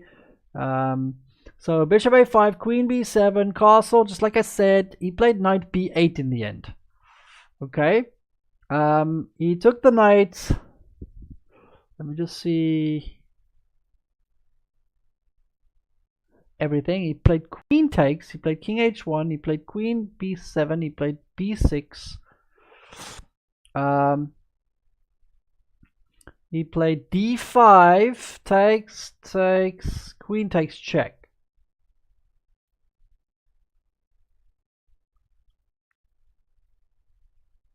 Then king went to f8, he attacked the knight. The knight went to f6, he played bishop check. King went here, he played takes.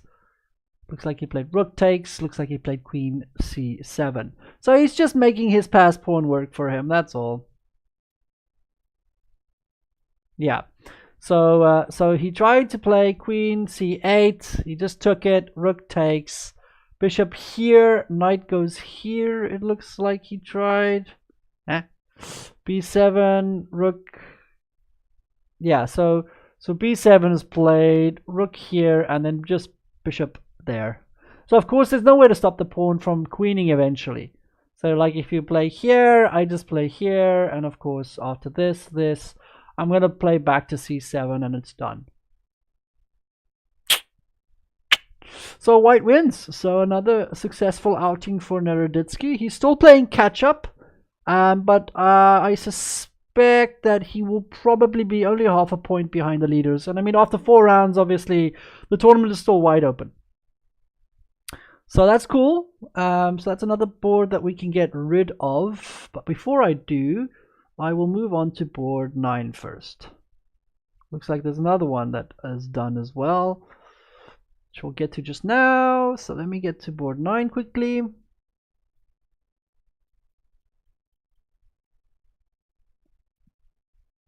And then I can kill this one.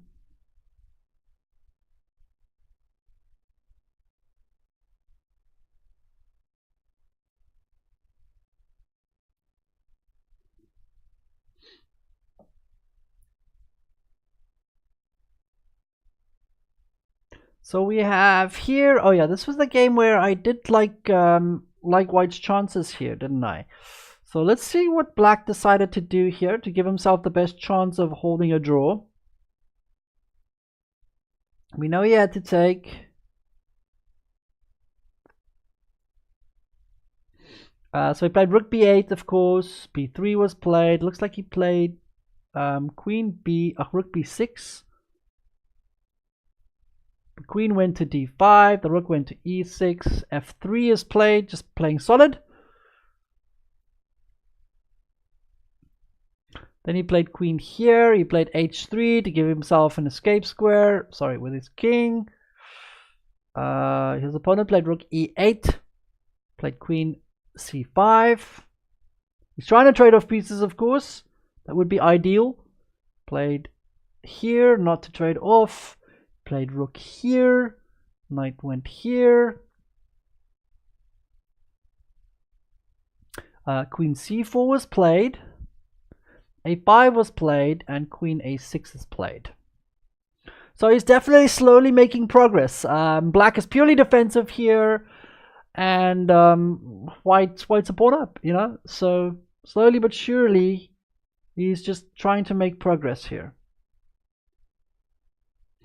So he played Queen B4, played Queen A6, and here. So you can see that Black's Rook was getting pushed backwards. It's not fantastic. White has to be careful not to give away any draws here. Just has to be slightly careful, that's all.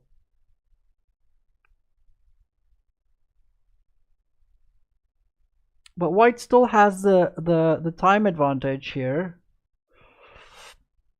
And they both still have to make quite a few moves. Still 8 moves to be made. Let me just promote that variation because this is on the board. So after Rook F8. So this is the current position. Yeah, so he played Queen C3. I also thought he would. I suspect that he'll play Queen A3 for Black. Keeping an eye on that. With ideas like Knight G5. But maybe... Maybe we can play Rook A6, maybe? If you play Queen A3? I mean, you take my A pawn, I take yours. You go check, I go king. And this looks. Then the B pawn starts marching up the board. Of course, we can just protect it with Queen C2 as well. The Queen on A looks a little bit weird. So okay, let's see what Black plays in the end. I saw that there. Okay, we'll get to that. Let's move back to our board 1, which I liked for who? I liked for Black at some point, but looks like the tables have turned once again. This keeps on happening. Okay, so board 1.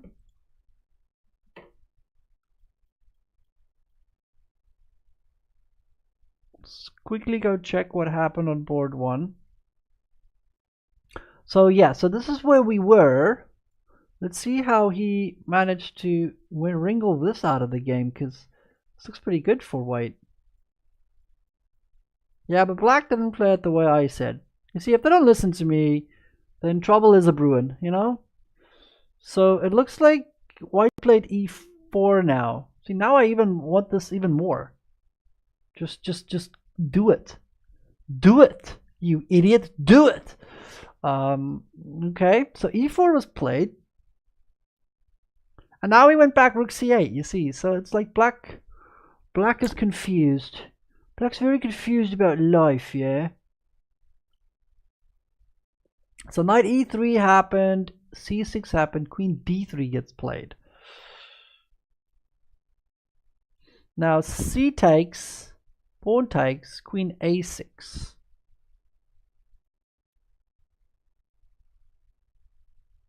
And after queen takes, rook takes, bishop goes to f1.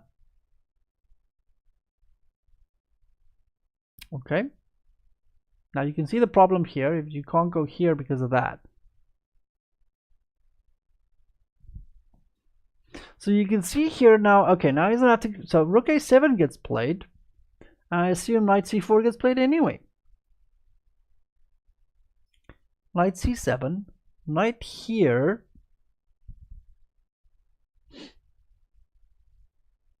And knight here. Okay. Rook b8 gets played. Knight takes. Pawn takes. So now you can see that we have the bishop pair here against the two knights. Okay. And now all that's remained for white to do is to try and open up the game, which he does quite nicely. Plays b4.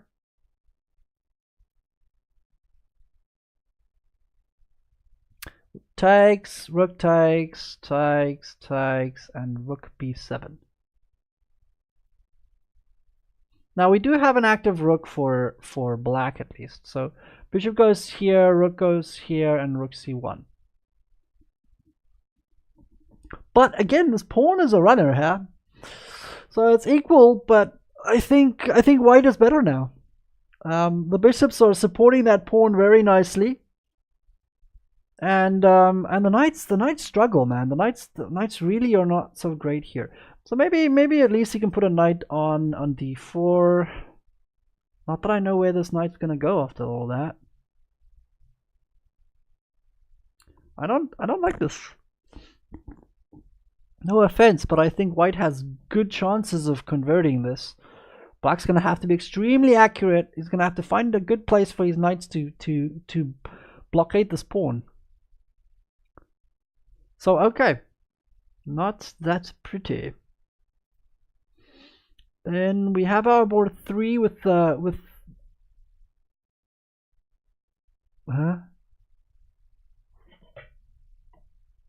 just hold on. I hear someone knocking at the door at 3 o'clock in the morning. Lovely, huh?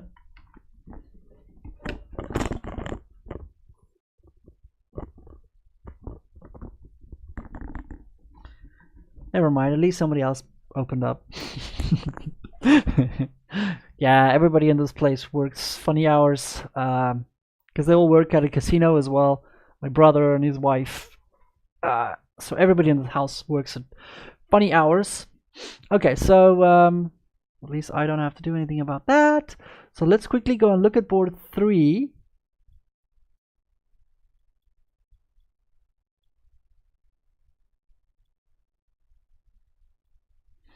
Let's go and look at board 3. This was this was this game where he was able to take his time to get to the a2 pawn.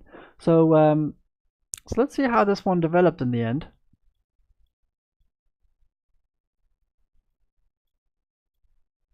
Okay, so white played this way around. So white went here to go for the a5 pawn. Okay, rook takes, bishop goes here, and then he played here.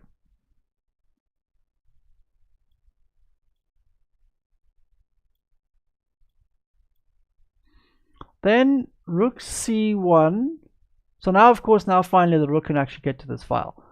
So that's a moral victory for white. So he takes here, rook takes, and then he plays g5. Okay, so that's obviously just to get the king a square to run to.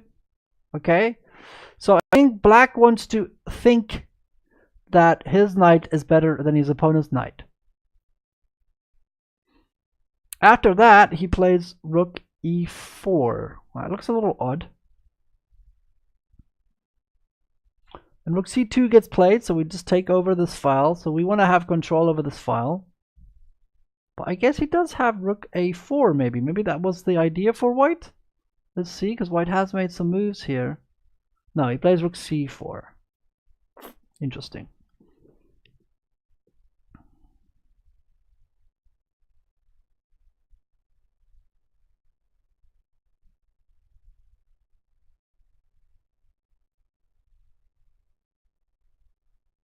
It looks risky for white to play like this, though. I mean, that outside pass pawn is starting to look much stronger. If we just take, of course, sadly we have to move our knight first, but the point is that the king is still in the square. So what if we go here? You can't take, because then you lose the game. Because I even queen with check as well, and my king is in the square anyway as well. So now where does your knight go? Knight maybe goes. Oof, maybe knight goes here, and now I come in.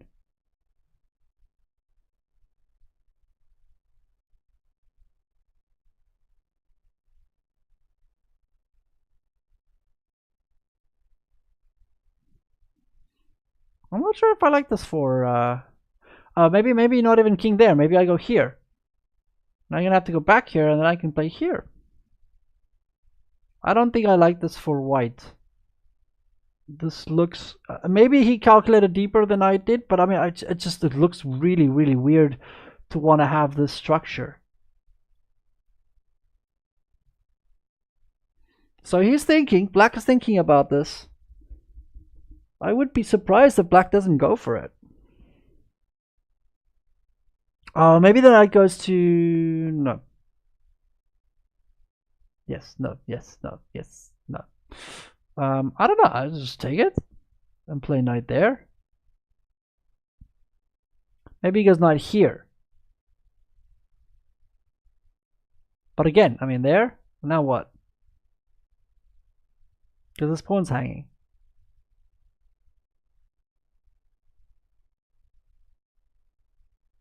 I'm not convinced. I am not convinced. Yeah, black did take it. It took a lot of time on it though. Black only has 2 minutes left on the clock. Oh, but he is about to make time control, isn't he? So yeah. So knight b4 takes knight b4. Looks logical to play knight b4.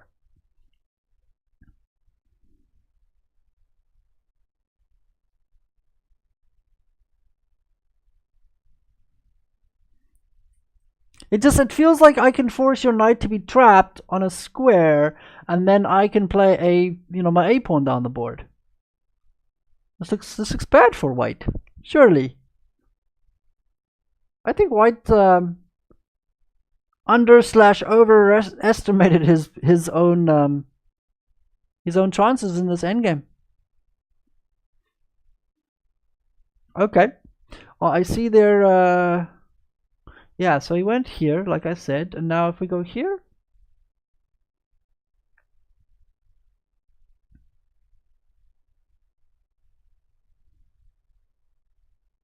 Yeah, now he has the extra time on the clock for black.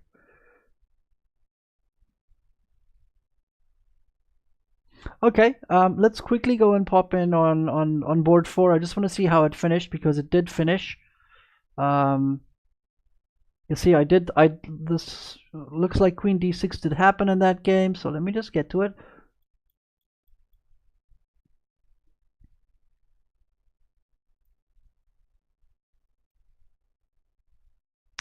So like I said, I assumed that black was in a lot of trouble here. I wanted him to get his queen to d6 for white. So let's just quickly see what white did here. I mean, the game was over very quickly after that. Okay, so he did play bishop c6 first. Okay, fine, makes sense. Rook c7 was played. And now he goes hop along with the knight.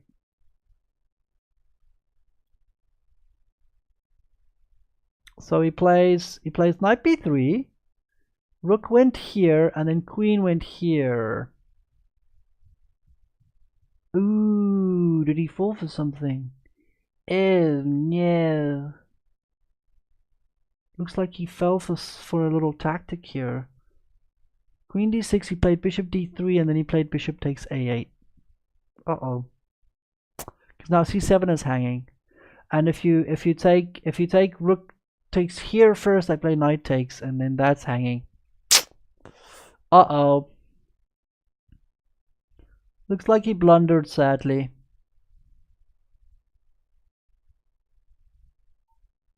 Yeah, he blundered. So bishop d3 was a blunder. But like I said, he was low on time, so it's easy to blunder in this position. So that is that. He resigned. So let's go to board 5.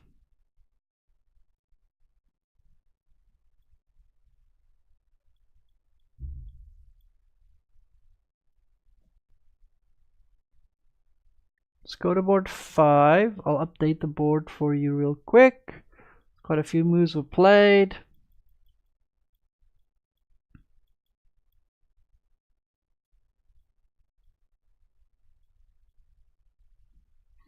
So he played bishop e5. He played queen e2. No, sorry, played queen d2. Sorry, played queen d2. Played rook d to f. Then he played queen e2. Then he played queen h. No, sorry. He played queen h6. Sorry. Then bishop takes, knight takes, and f4 was played. The knight went back because now d4 is a nice outpost for his knight as well. Stuff happens really weird here. Queen g2 gets played. Knight goes here. Okay, where is this? Oh, so the knight just wants to attack his knight. That's odd. Why wouldn't you take it? I mean, look at this triple pawn. Why wouldn't you take here? Isn't that triple pawn just looking disgusting? I guess maybe this pawn is hanging.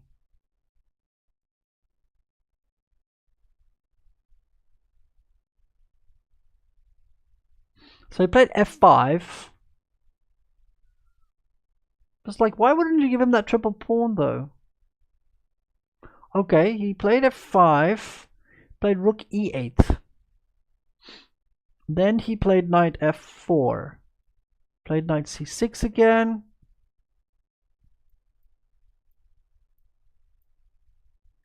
And he played g5. I mean, white seems to be doing well. Okay, so that's maybe why he didn't take it here. And queen g5 was played and rook a3, which is quite cute, isn't it? I mean, just threatening to trap the queen. Can he actually save the queen? It's gonna have to go knight e, yeah, so that he can move here. So knight e5.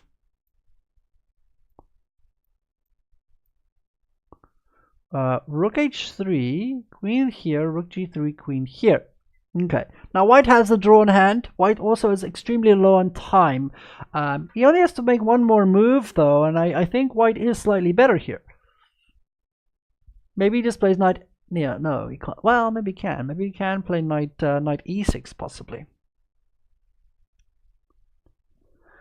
What do you mean, Denjan? And hello, I don't think I've seen your name before, so welcome.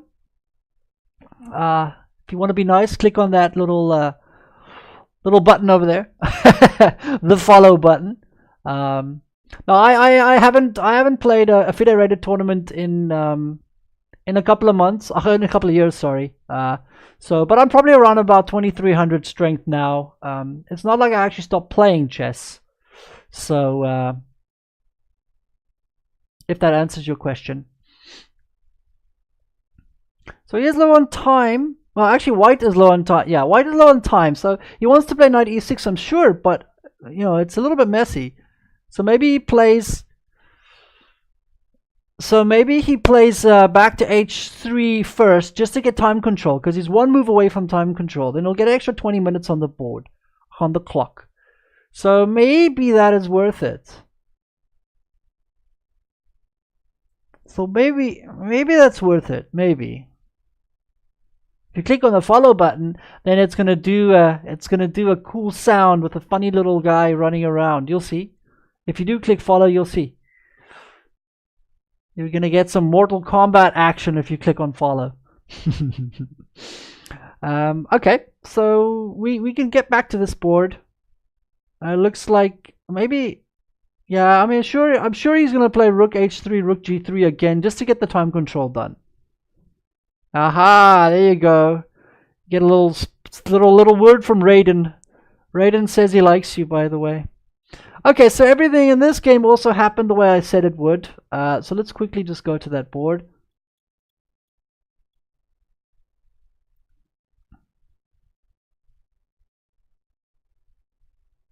What am I doing? Oh, I want to go to the next board. So yeah, so everything happened here. It looks like he did play rook d3. It looks like he did play here. I assumed that all of this would happen. He played rook f3, yes, just like I said in the variation, and then f6 happened, yeah. So I think that is where we are on the board. Yes. And what is your rank, Denyan? Are you by any chance from Denmark?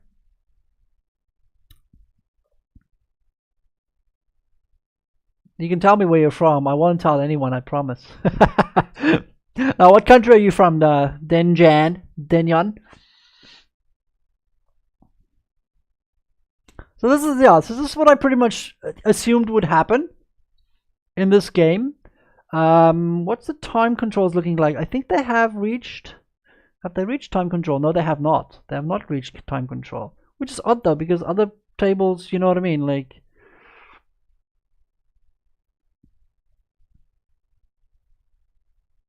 Let me just promote this all the way to the top. There we go. So okay,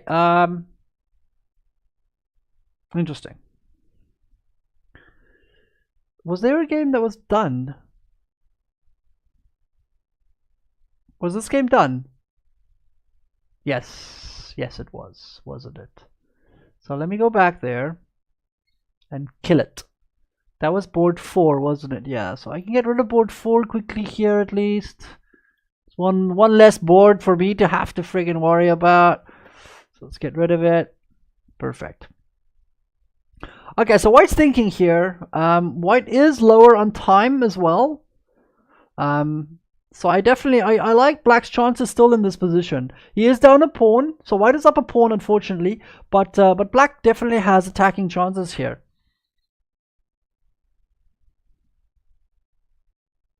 Cool. Well, welcome. It's always nice to have new players. Obviously, just keep on playing. I have soon, just so you know, Denyan, I will, in this week, I will definitely play a marathon session, probably a good 5-6 hours, where I will play against any of you guys, and I will be using Lichess as well. I've been doing it on chess.com, but I've been having a lot of problems with the live server on chess.com. So I tested Lichess a little bit, and Lichess is very quick and smooth. So I will use Lichess for those, for any speed chess type of stuff. So then you can play against me later in the week. You'll know that I'm online on Twitch now because you did click on follow. Thank you for that. And yeah, I mean, I've played 6 games on Lichess, just 6, and my rating is 2,145. So 2145 already after 6 games. I predict I'll probably get to 2,400 on Lichess as well. So I should get some action. You can call me Den. Okay, cool, Ben. So okay, it looks like the guy's thinking. I'm not quite sure why, because he doesn't have that much time. But okay, it's hard to find moves for White. Oh, you're from the US. Okay, cool. Oh, at this time of the night, yeah, you're probably not from Denmark, are you? Because it is 10 past 3 or something in Denmark. Because it's the same time with me. It's 10 past 3 a.m. But I dedicated myself to doing this tournament that is getting played in Maryland. So yeah. So I gotta see it through now. At least we are obviously nearing the end of the round, so it's not too bad. That game's done. So let's get on to board 9. So I quickly want to see. Yeah, so we are fine there. So let's go to board 9 where I'm rooting for Panjavani. So let's quickly see how he has made progress, because he does seem to have made progress, if only slightly though. Well, he's still up the pawn. As long as he keeps this pawn advantage, then he'll be fine. Okay. Okay, and you're... Okay, I see. Okay, I see. Yeah, so... Okay, well, Denzel. Cool. Like Denzel Washington. That's kind of cool. I don't think I've ever met a Denzel before. Let me just think out on the top of my head now. I'm pretty sure I've never met a Denzel before, so you will be the first. So I will very, very easily remember you. Because you'll be the first and only Denzel I know. So let's just check quickly here what happened. I just want to see how we got here. So he decided to go into this rook and pawn endgame. Rook and knight and pawn endgame, sorry. So he went here, rook went here, knight went back, check happened, king went to h2, I think. No, he went to f2, sorry. The king went to f2, which does make sense, doesn't it? Because he can just play rook d2 if you check on c2.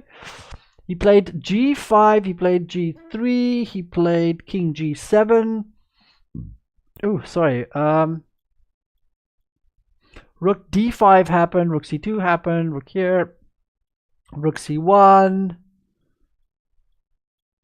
knight d6. H5 happened, knight here, and a4. So he's just trying to force the trade of that pawn, it seems.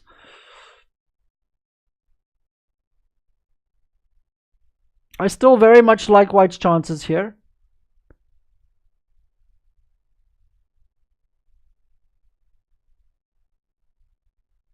Fair enough. That was quite a very complicated explanation, but don't worry, I've had some complicated names myself. When I was younger, I used to use the name Pinazzo because I'm quite a big fan of Picasso's work. So I took the Picasso and I took out the Casso part and I put my name Stan, because most people knew me as Stan then. You know, it's my second name is Stanley. So and then you turn Stan around, Nats, and then you had Pinazzo. So that's what I did. Also, just to make it interesting, yeah. So for a very long time, I was known as Pinazzo on the internet. Now Loner Druid is obviously just, it comes from Warcraft, from the game. There's a character called Lone Druid, and I just made it a bit more funny because of the whole chess thing. Because we're chess players, we seem to be more of the non-social loner types. So that's why I played with that word. Okay, white decided to take here. Now, I'm not so sure if that's the greatest idea ever. Or maybe it's fine. I'm glad to see you're laughing about all that. Okay, maybe this is actually fine. Cool. Go play.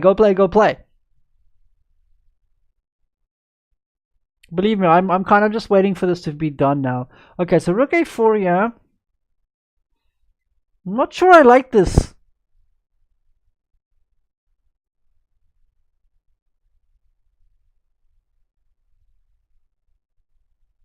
I'm not so convinced here. I didn't think he would take the pawn. And he has a lot of time on the clock, so it doesn't look so logical to take that pawn. So now what? a5, then here?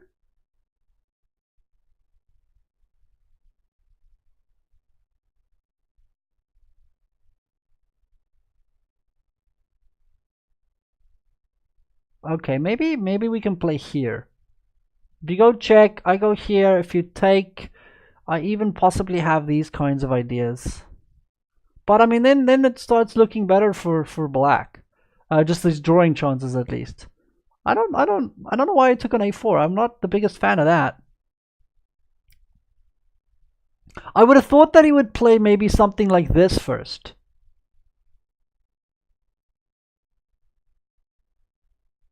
Because now if you play here, yeah, I play back here. You go here maybe, and I go here. If you go here, I can obviously just play here, let's say. And now I'm going to play there, which causes you irreparable harm.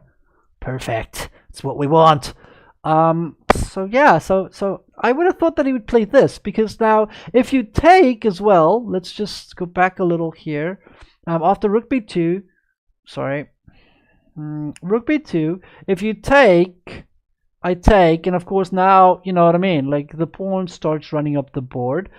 If you play, I don't know, whatever, something else, not quite sure what, then if I take, it's different, because then my rook is already protecting my knight. And after a5, of course, my rook, everything is protected. Then I can start using my king. So I'm not a big fan of what he did here. So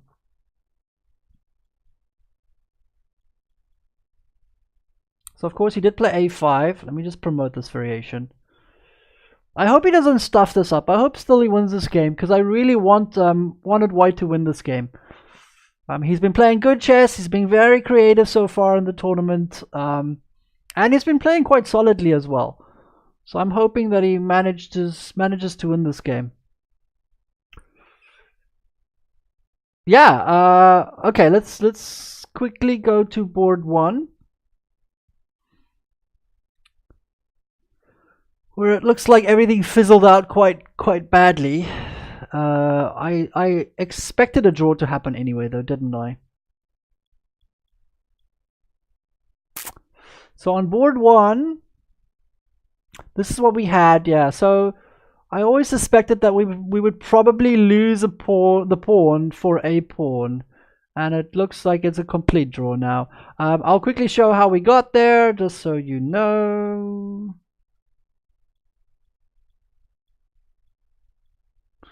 So he went knight f6. He went bishop c4, he went here, he went here, he went knight here. Now that's very accurate, yeah. He has to give up this pawn, the d pawn.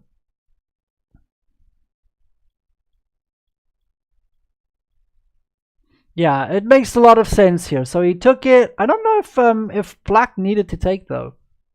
Did black have to take there? I mean, did white have to take there? Seems like he might not have to. Anyway. And after takes, knight goes back here. Oh wait, sorry. Huh? Oh, sorry. There, of course. Knight goes back here. Rook goes here. Knight goes here. Rook takes. Takes. Takes. Right? Is that what happened? Yeah, and I suspect that they will just take a draw here. I mean, come on. This is as drawn as they come. So I suspect that'll be a draw now.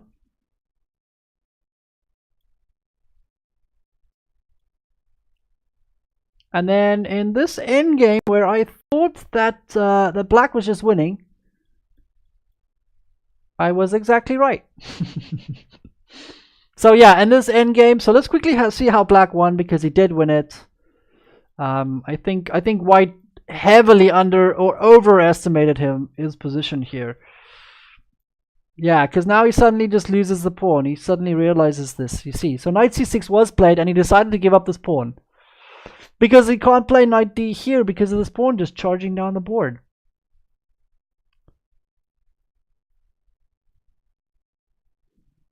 Ah, too many arrows.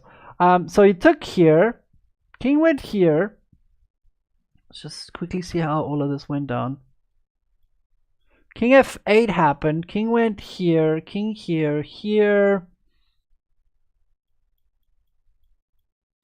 Pawn takes. G5. I mean, this is just losing now. You're down a pawn. Your knight is useless because your knight has to keep an eye over that pawn. Then h4 happened. Did it? Oh, sorry. King here. King e7, h4, and he just took, and here. Because, I mean, there's nothing you can do about this. This is done and dusted. So, a very nice game by black in the end. I'm kind of, I mean, okay, I was rooting for Gordivsky to win the tournament. Guilty. But he ended up losing it. So, you know, but black played a beautiful game here. That knight c4 idea of his, I loved it. It was perfect chess for the position. Not caring about pawns because the white king was in the center. It's a beautiful game. Really, very, very instructional game. Okay, so let's go and look at this game. Go on to our next board. And this was yeah, so I think he did play Rook H3 again. Yeah, just to make the time control.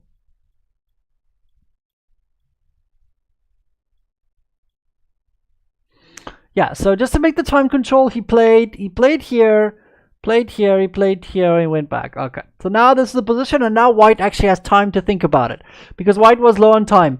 So white just played another repetition there, and now he can try and play. I suspect something like maybe this gets played, and then knight e6 gets played. So so we'll see what he decides to do now, but at least he can fight on now. I do think white is slightly better here. This pawn structure is not great. Basically, this pawn is able to control all three of them for a while, and of course these pawns, coupled with all the pieces behind them, is looking very, very strong. And there's a great little outpost on the square as well. So I have to think that black is better. That white is better here. So white now he'll take his time and he'll try and figure out how to win, or if he can win the game. So while you guys chew on that one for just a little bit, I want to just get rid of this game. It's this one, right? This one's done. Yeah. Okay, so now, while we wait, because now he has a lot of time, so now he's going to take his time and thinking and playing that game again. We can go to our... Ooh. Is white still thinking here? Really? Okay, maybe the game is done. Maybe a draw was offered or something and he took it, because there's no way that white can still be thinking in this position. Sorry, let me just get the board for you guys. I am talking about this game. So in this position, white is apparently still thinking, but he can't because he had 7 minutes, and yeah, that was like 15 minutes ago. So I'm sure that he must have made moves by now, or a draw was offered by white maybe, and black maybe took it. So I suspect a draw happened there. Let's keep going. Let's move on to our last board with Panjani still trying to fight for victory here. Huh? I is a little bit confused. Okay, let's go grab the board real quick.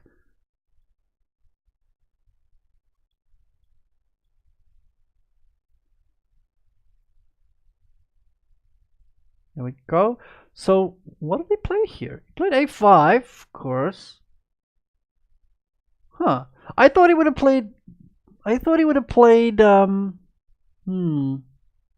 a bit confused. I thought he would play rook b4 here.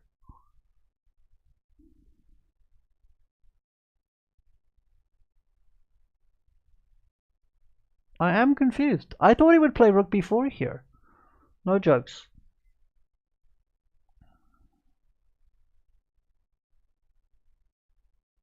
But he played rook a4.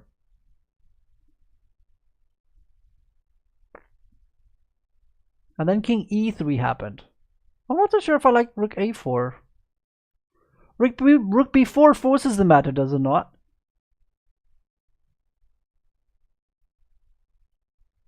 I mean, look at my idea here. Rook e4. Okay, so what do you play? That's, I guess, question number 1. What do you play?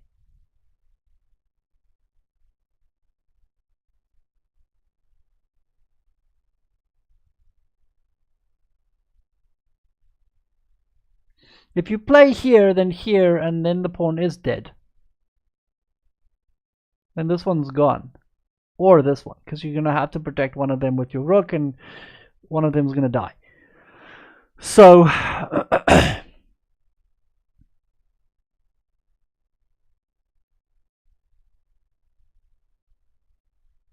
And this knight's doing a great job of just holding the square here.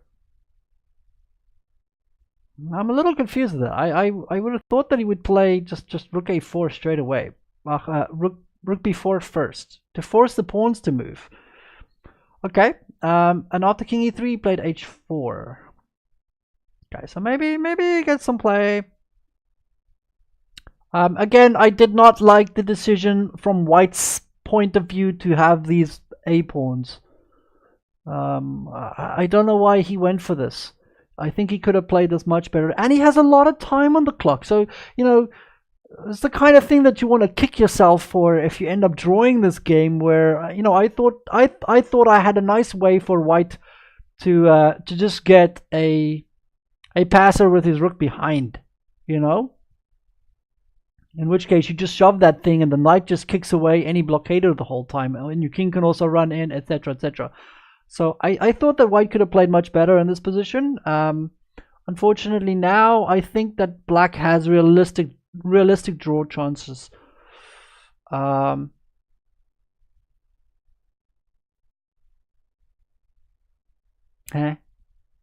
These idiots are still playing apparently. Let me quickly show you guys. Board one. Board one is still busy. I mean, this is the game. I mean, come on, like this is drawn. You know what I mean? Like this was played, g6 is played, king g2. I mean, come on, like this is just simple draw. They can just accept the draw, and both of them have time as well still on the clock.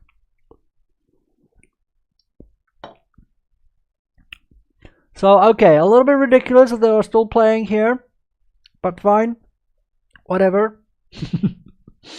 They just want to keep me here. They know that I'm sitting here doing commentary on the games, and they want to keep me here. Don't do it, guys. Come on. Please. So yeah, little bit annoying, but anyway. So there's only 4 boards left.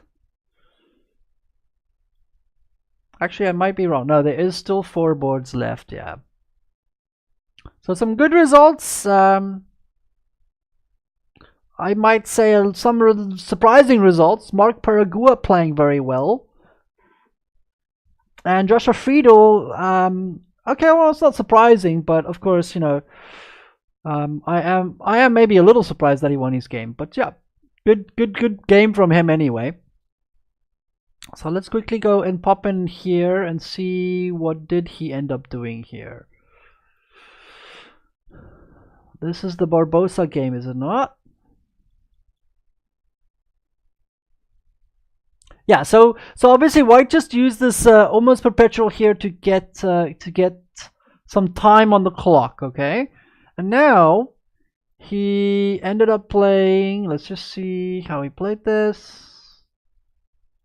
He played Queen E2. Hey Denzel, he played Queen E2 now.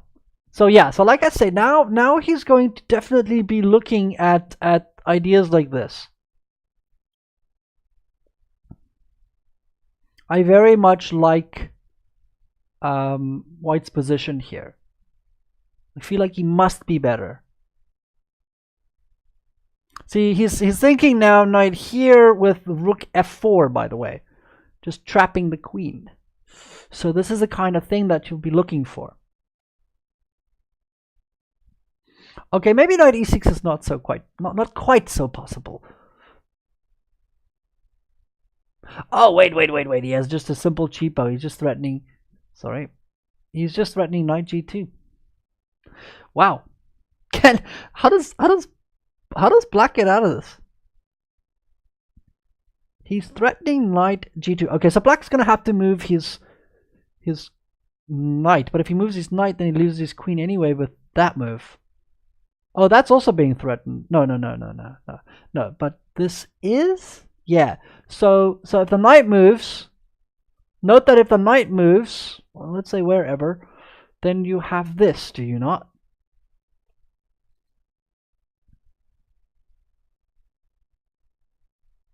The queen's trapped. Very, very evil. But that queen is trapped. Is that queen? Okay. He finds a move. Oh, but that still traps the queen, doesn't it?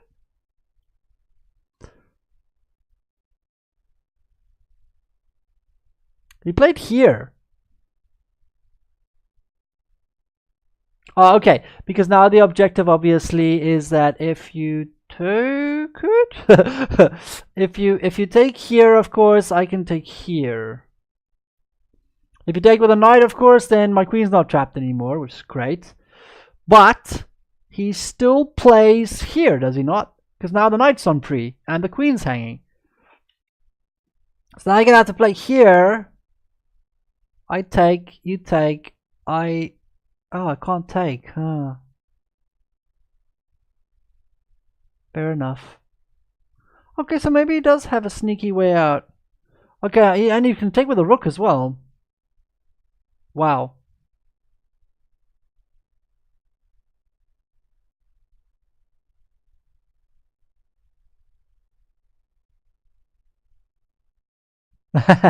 Well, like I say, I mean, obviously, I do have shows as well where I do play against viewers, just for fun. So, and I like, I like when I play you guys, I like to try and do a little teaching as well of the game that we play.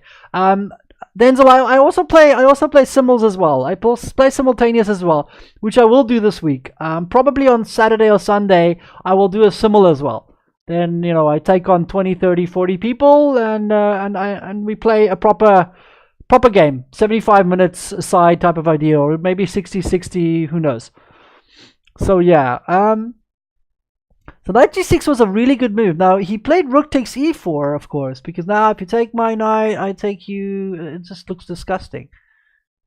So rook takes e4, he played queen d3. Whoa, what happened here? Okay, so queen d3, but now of course the queen is still trapped, isn't it? Couldn't he have played... Oh, I see. Maybe if he plays queen takes e4, then maybe we have this move. Aha, I see. Okay, so he can't play queen takes. Yeah, I mean, he's in trouble. I knew that queen was trapped when I saw queen e2.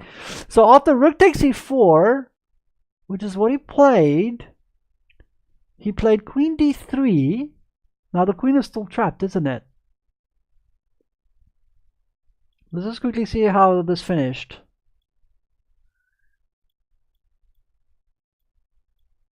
Okay, he played rook here, he just took it, he took, he takes, he played here, and I mean, this is just over, isn't it? Ah, the knight's still trapped. Shame. The knight's still trapped as well. All the pieces get trapped on h4, yeah! Okay, so Chandra Akshat winning. Very impressive, very impressive. I liked when he played the little perpetual, just the 2 times perpet there, just to get the time on the clock. And then he had the time to think this out. Okay, he knew that the queen looked like it could be trapped, but he just, with seconds on his clock, he wasn't sure.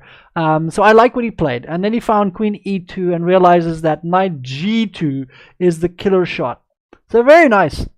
Very nice game. So he traps the queen on h4, and then he goes and traps the knight on h4 as well. Very pretty. Yeah, it was actually a very good game. I must admit, it was a very good game from White. Okay.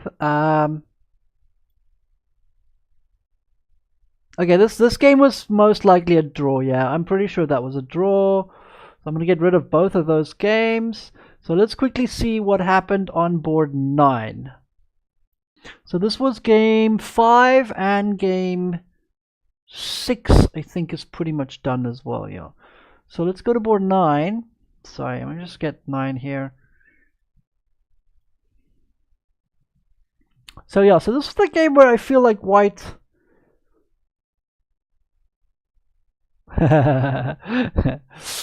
Good luck. Look for... What's his name now? Something chess. Look if he's maybe streaming. He does stream quite a lot. Cool, Denzel. Well, I won't be here for that long anymore because, I mean, this round is almost done.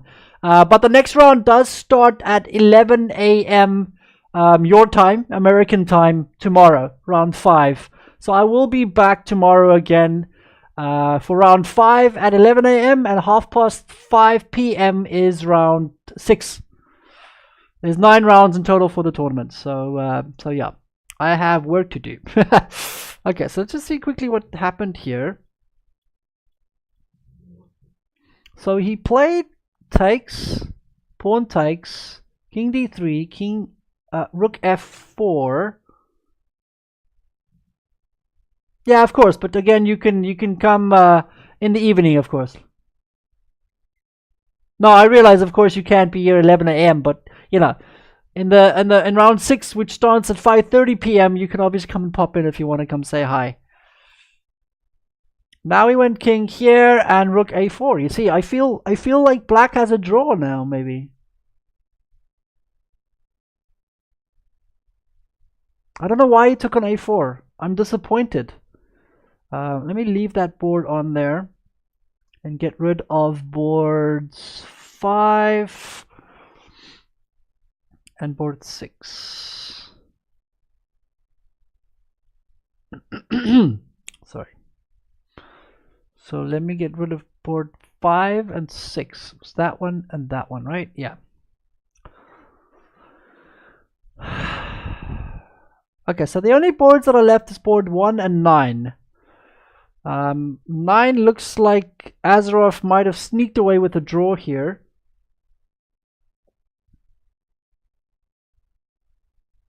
Sadly.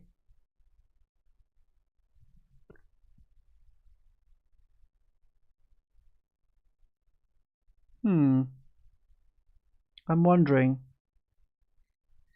So we'll be right back to this one. I mean, board 1, I'm going to look at board 1 real quick again. But that was going a draw all the way. I'm not quite sure why they are still playing. Okay, so in that case, actually, I'm not going to move over. I am going to stay on the board 9 game with Panjwani, and we're going to see if he finds a way out here. So he says check. Okay, so White's still playing for this, you know? White still has chances of playing for this.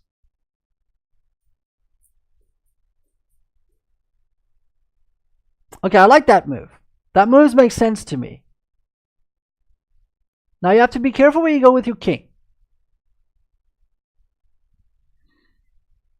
Maybe he's now thinking rook here and rook takes here.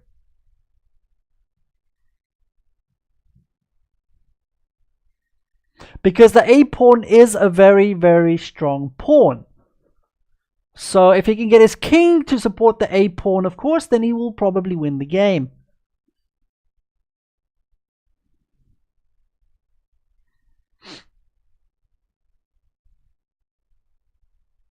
So black has to be very careful now. This is at least still an interesting game.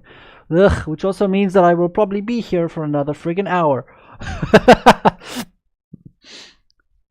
Yes, I'm a little tired. It is like 20 to 4 in the morning. And my ears hurt. I mean, white obviously is still better here. You know, he's up 2 pawns, okay. But, you know, it's a double pawn. So he's technically only up 1, really. But I like the idea of playing rook g4. That looks like a very good move. After rook takes a2, rook takes h4, then it starts to look a little bit better here, because now you have two pawns, still 2 pawns up. It's very good, actually. Now that I'm looking at it more and looking at it more, this rook g2, rook g4 idea looks very, very decent. I am a little bit shocked, I must admit, just to go back, that he didn't play. Maybe he can't. I was surprised that he didn't play rook takes, but then again, you can't really take this pawn, can you?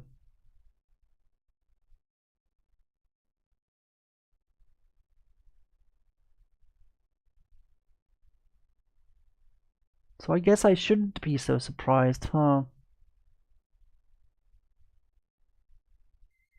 Maybe here again.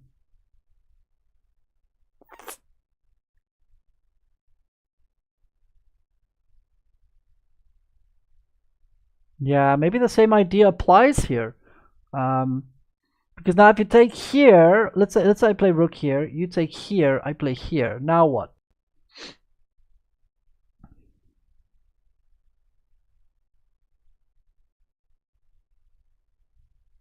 Maybe it's still okay for you. Maybe you can play here.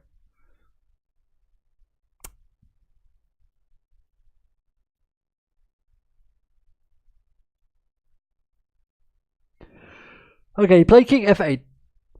Rook g4 happened. Like I said, he took the pawn, and I suspect he'll take here.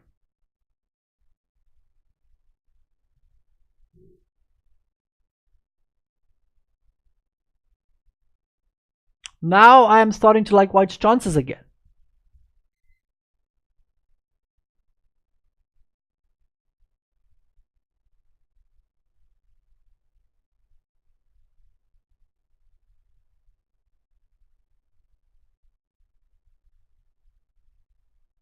Definitely starting to like white's chances again. He hasn't taken the pawn yet, so this is the current position. Okay, he did take it now. Hello. Let me just quickly. I'm just gonna look if they've accepted a draw on board one already. Because I mean, come on, really. Okay, they're still playing, but I'm not gonna bother showing that because it's ridiculous. Well, I guess maybe Black has slight chances of winning the game himself.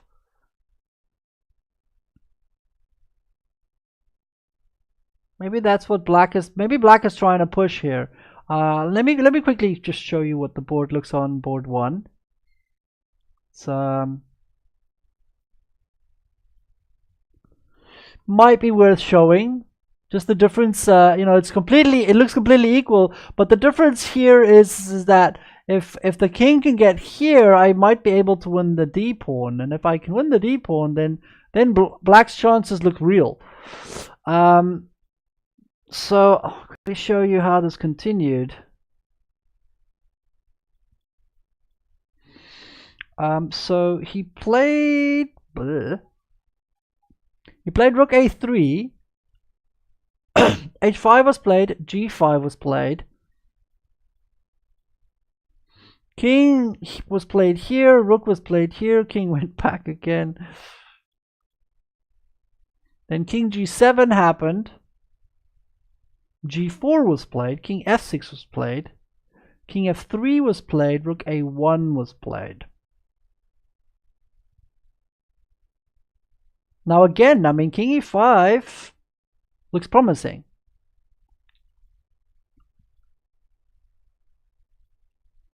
Rook b4 is played now.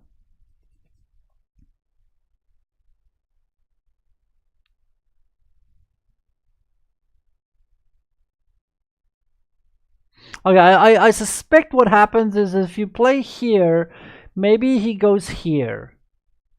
And if you play like f6, he goes here. So that might be his attempt at defending this position.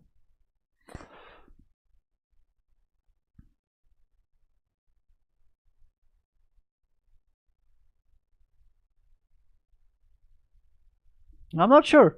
I mean, Black definitely has slight chances here. And he's also up on time, by the way. So, you know, White can easily mess up this position as well. It would be very, very easy to mess up this position.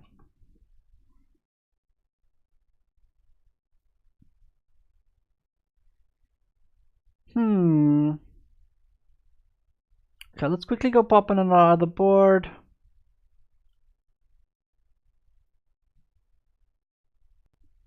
And see if White has made any headway. Yeah, exactly. What to do? It looks like White has made some headway.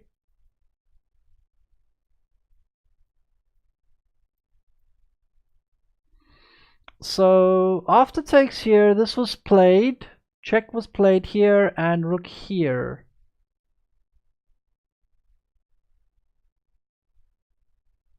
Why not? What else is family for?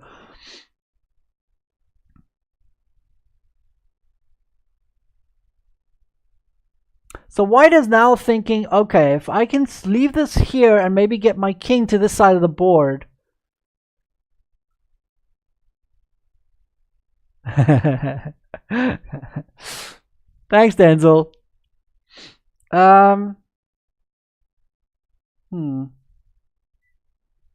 Okay, so black's thinking now. White, I mean, obviously, okay, so white cannot lose this game anymore, okay? White's only playing for 2 results. He's playing for win and at worst he draws this. Which is obviously a great position to be in, okay? If you're an international master and you're playing against an almost 2600 GM, then of course this is the kind of position you want to be in, where you're only playing for 2 results.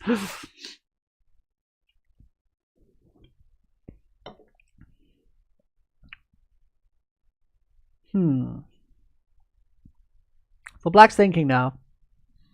Like I say, the objective most likely here is to just get the king around. So black has to make a move. Okay, now black doesn't move his rook from this file. First of all, it looks like he'll get into Zugzwang eventually, because he can't move away from a2 basically. If he moves anywhere this side, then rook here and go away. Then rook here and push, push, push. Okay. If he goes like, let's say rook check here, then the king can run around here and support this pawn. Okay.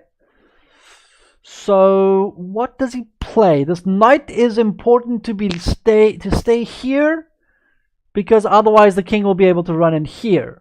So the knight can't really move either. So if your king goes back here,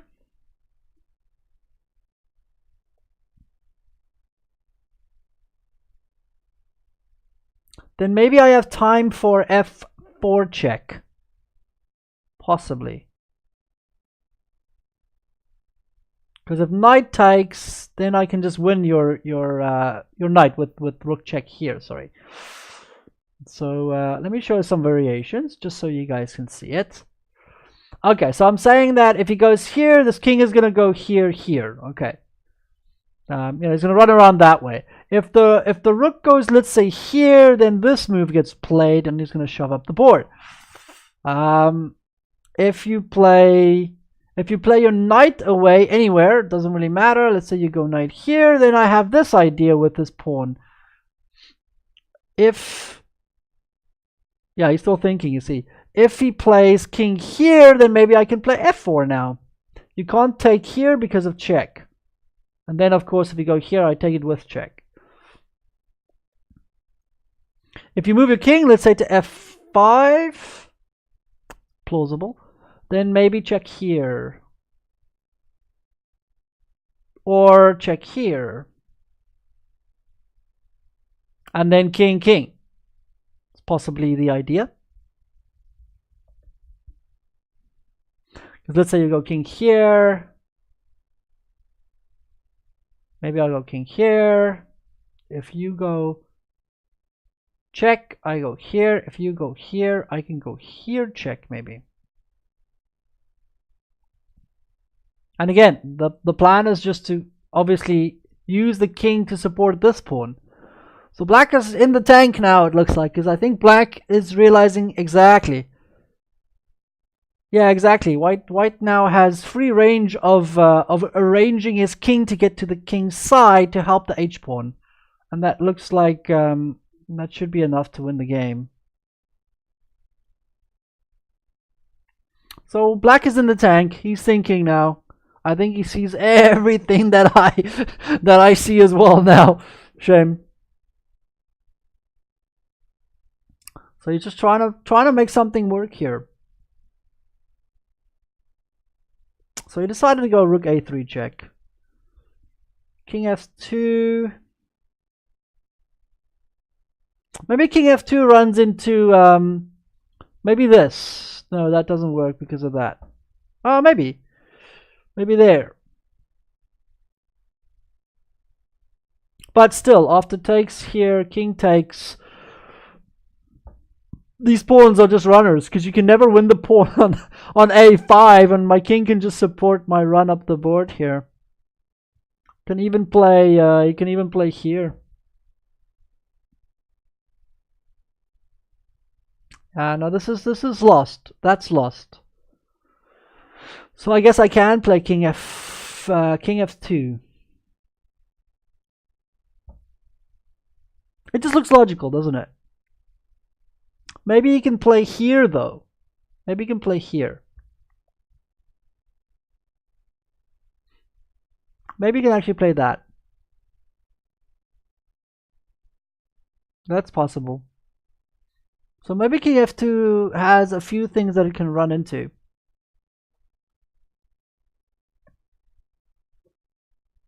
Fair enough, Denzel. Fair enough.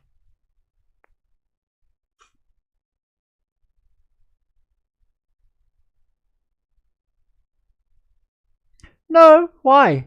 White is definitely in the, yeah, black, exactly. Okay, but I mean, after a move like this, now what? Because now this pawn is hanging. Maybe we have overplayed our welcome.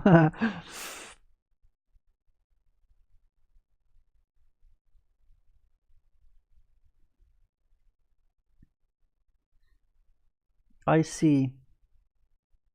Well, all of the variations work out the same anyway, because you have to play either e2 or f2.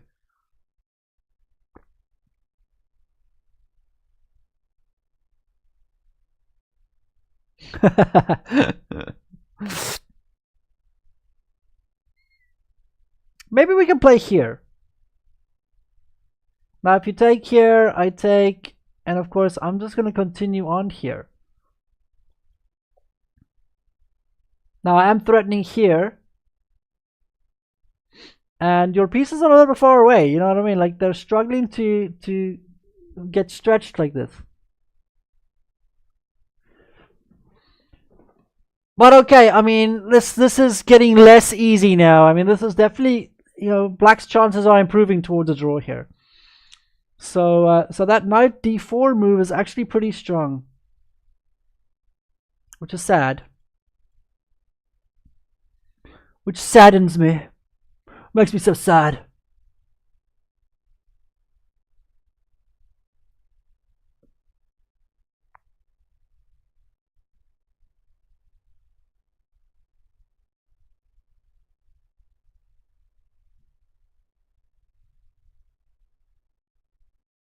Yeah, I don't know if this is winning actually.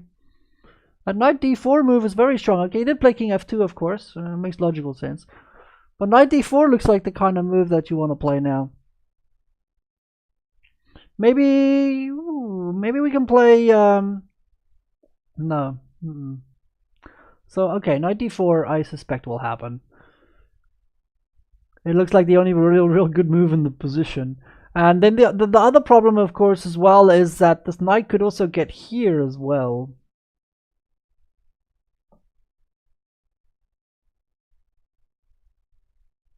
Yep, knight d4 was played immediately. Quickly just check on board 1. Okay, so board 1 was a draw. We don't even have to really go look at it. Yeah, no, it was a draw like 3 moves later. So yeah.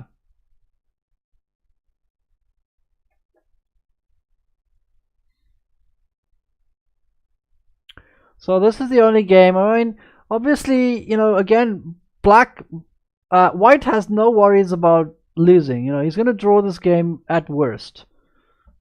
But he's still trying to win it.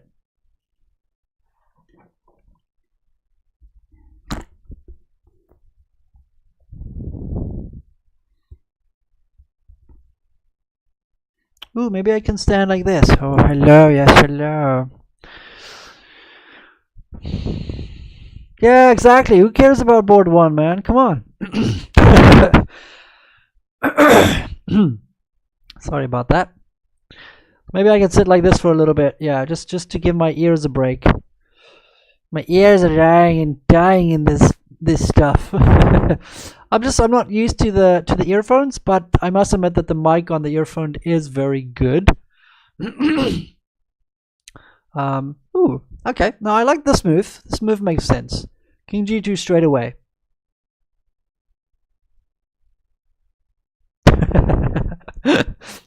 In your face. Yeah.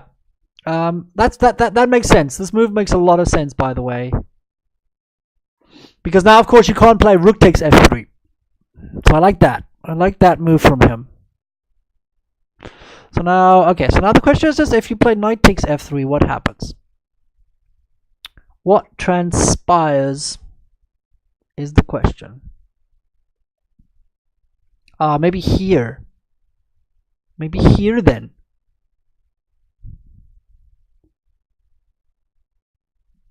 If you go knight here, your knight's getting into a really weird position. So maybe there, I take here. But okay, this is also, this rook endgame looks more and more drawish. The rook endgame looks more and more drawish.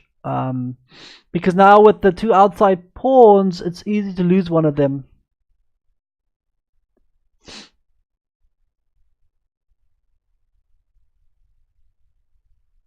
Maybe not. I mean, it still remains to see what black's gonna play here then.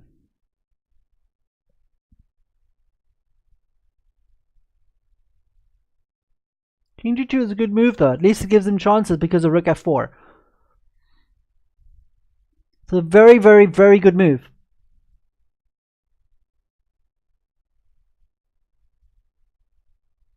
Yeah, this is a very interesting endgame in the end. I mean, black is playing a model defense here. Okay, don't get me wrong. Black is trying every trick in the book to hold this. And white has given him the concession with taking on a4 earlier, which I didn't like that much.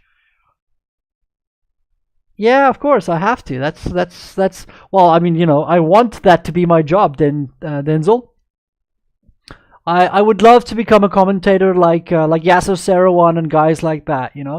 I know I'm not quite as strong as those guys are, but I do try, and obviously I'm good enough to analyze positions quite deep. And I feel like I'm a little bit better at just interacting with the audience, with the viewers and stuff like that.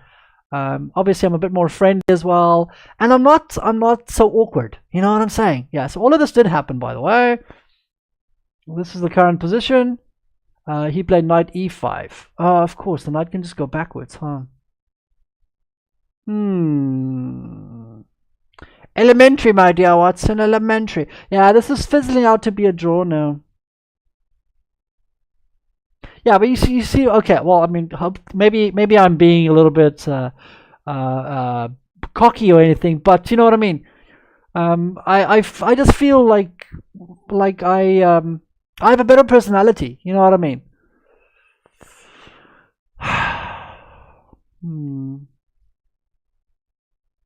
Yeah, white. I think this is a draw now.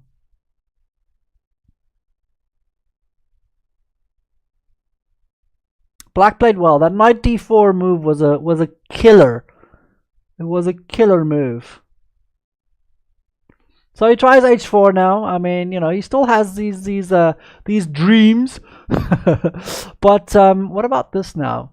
What about king c6 now? Okay, maybe you lose that pawn.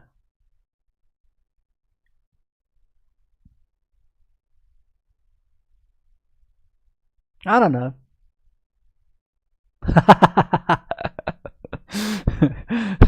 Okay, now I understand the just kidding afterwards, because I was like, huh? I was like, okay, he was like, but you are interacting with me. Just kidding. I was like, wait a minute, but I am. Yeah, okay, so it makes sense now. King c6 maybe runs into this. And after king here, maybe takes. But it is a side pawn, but the king is very far away. So maybe this is actually pretty strong for white. Because of course if you move your knight now, then check here and I save the pawn. So maybe king c6 is not actually really an option. So what else? I've been trying to make this work for a while as well. This move here. Maybe you can play it now.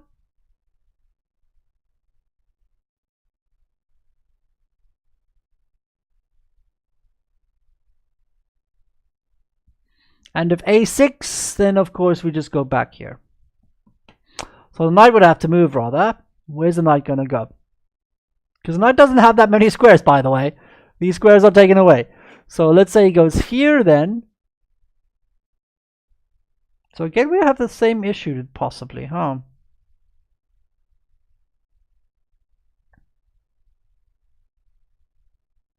Maybe we have this idea. And if you take here, I can maybe play here. Crazy. And then it's a draw. Maybe not. Maybe here?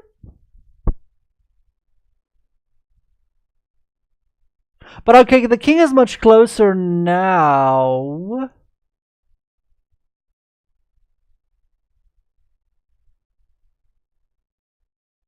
No.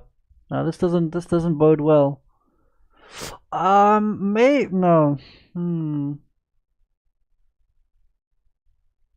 No, that's bad. That's actually bad. So okay, so that doesn't work for black because of a6. Now if you play something like this, I just trap your knight. Your knight's dead. So that's a bit of a problem. Okay, so maybe. Okay, so he goes rook a2 check. I was wondering if he should. You know, it depends on where he wants the king to be now. Sorry about that. So he goes check here, which might make a little bit more sense. Just trying to force the king onto a funky square now.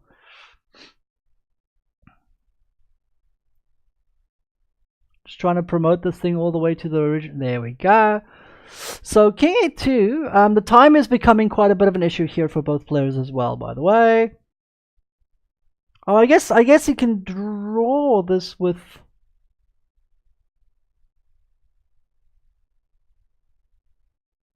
Huh. Ha ha. Ha ha ha. Obviously, he can just move his rook up and down, check here the whole time. If you block with the rook, maybe this is just a draw now. Yeah, this should just be a draw.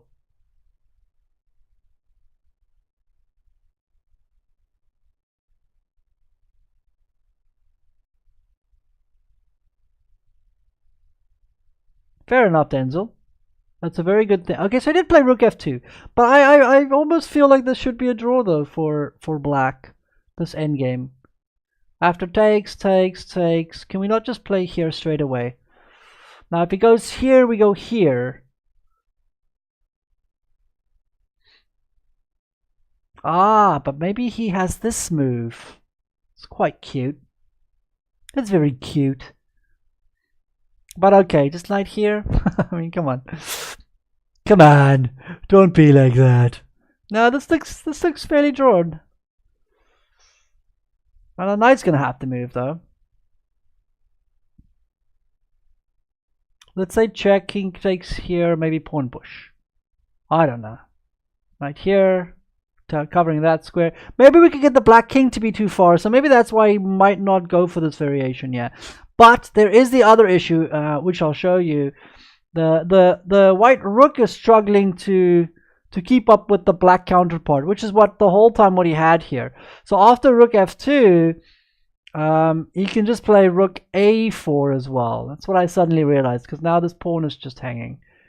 And if you play king here, then I can just go check again. You know what I mean? So the whole time I'm able to do that.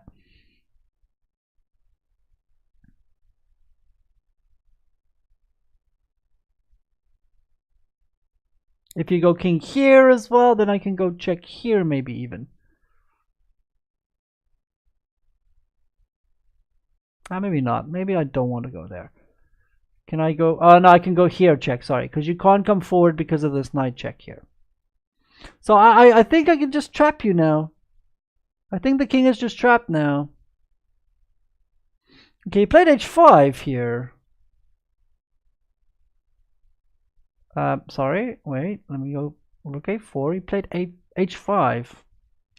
So I guess he's thinking that maybe, well, I mean, The problem is the best that white can hope for is he's going to lose both his pawns. Even if he does for the knight, then it's a draw anyway. So yeah, this is going to fizzle out to be a draw, guys. There's no way that black's going to hold. That black's going to lose this anymore. The pawns are too weak now. Let's say we play here. Let's say you even try this. I take, you push, I play here. And as you can see, this is just a draw now. Because even if you do win, I mean, this is just a typical draw position. So, wait a minute. Sorry. I just noticed now that he could play here. Oops. Maybe it's still a draw. I go here. If you take my rook, I take your knight, and it's a draw anyway. If you go here, I have that. I mean, it's all drawn. Yeah. So okay. So that's fine. Yeah. No. You know, I'm a little disappointed, I must admit. He even played rook g. Oh, actually, this all happened. So he did play rook a4. He did play h5, and he played rook g4 first. That even makes a little bit more sense because now the king is even further away. So now rook h4 and the same variation is abound. We can do this still, can we not?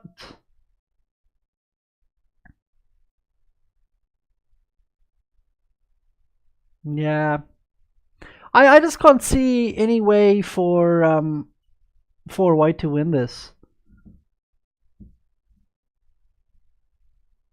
Because like I said, black can at any given point just sacrifice his knight for the a pawn after he wins the h pawn. Yeah, so he did play rook h. No, wait, he's still playing. Still black to play. Let's see what black does. I have a hair somewhere stuck.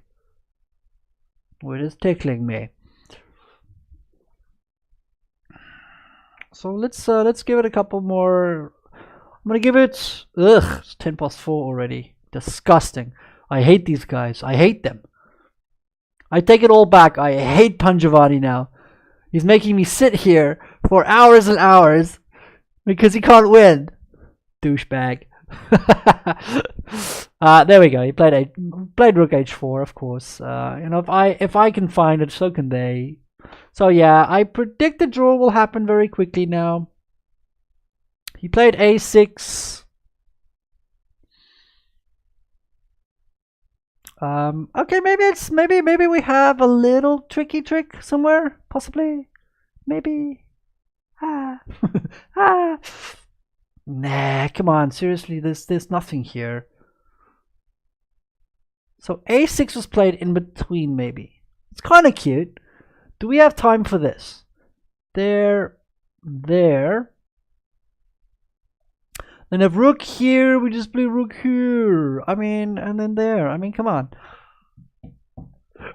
This looks pretty, I don't know, it looks drawn.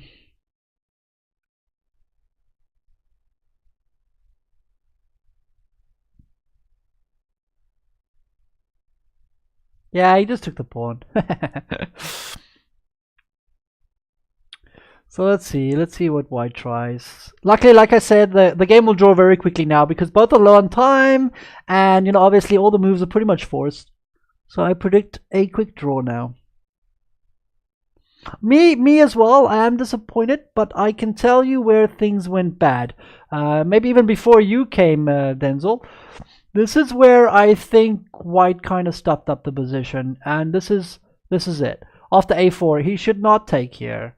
I think it's very, very bad to take there. My idea was to play rook b2, because now if you take, I take with a pawn, and of course my rook is behind it, and I can easily shove the pawn.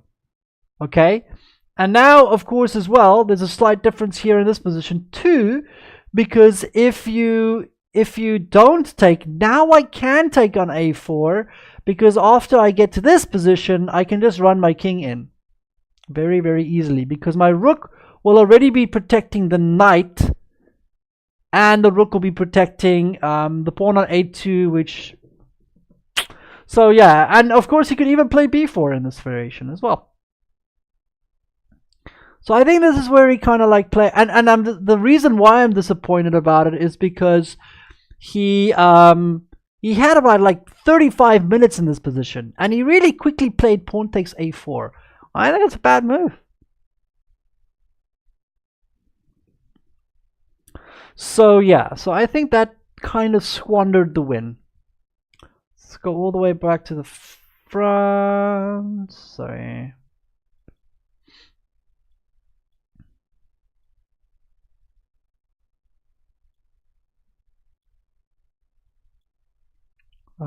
Let me just promote this variation. And I can go all the way. No, wait. H5 was played, yes. Okay, H5. Let me just promote that as well.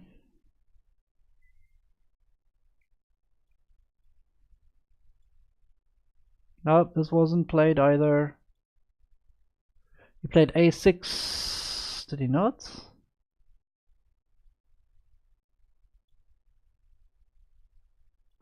Played A6, didn't he? Yeah. Then he took, and then he played here. So White still tried something cheap.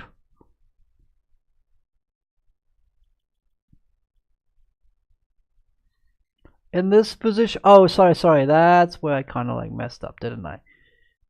He first went check here, yes? He went here, he went here, he went a6, he took the pawn, he played here, he played here.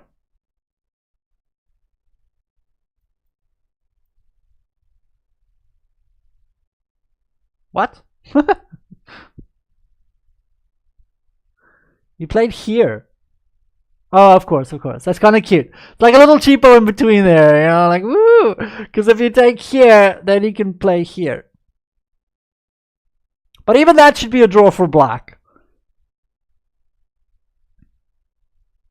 Even that should be a draw for black. Because, like, let's say I go here. Let's say you take. I go here, and now what? When you check. Okay, maybe it's not that easy, huh? Maybe it's not that easy to win, to draw. But of course, you know, black doesn't have to fall for the cheapo. Black just plays knight here. Because now he's going to play here. Sorry, he's going to play here and sacrifice when he needs to. Of course, the knight's hanging anyway as well, so you can't take here because of here. You might actually end up losing this. No, it's still drawn, isn't it? Because you can just play here. I take check, you move your king, and then of course this pawn is a runner. So everything leads to a draw, I'm pretty sure. Knight c4 was the last, just avoiding the cheapo. So knight c4, and this is the current position. I mean, you know, I might as well see this through, so, you know, I'm going to sit here until these douchebags accept the draw. But I'm not happy with White's play, unfortunately, here. Yeah, I think White could have played much better. But, look, it's not a bad result for him. It's not a bad result for White anyway, so it's okay. Ooh, wait, what happened here? Somehow...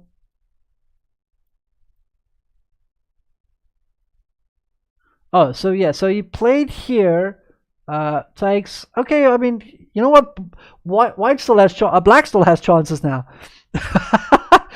He queened, he took it, he played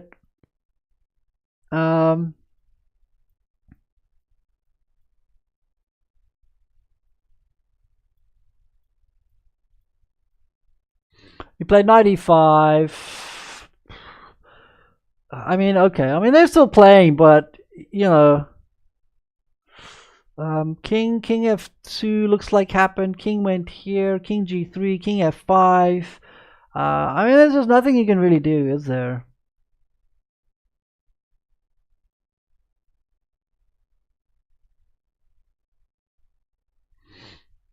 I mean, maybe White can still try and win this somehow. I don't know.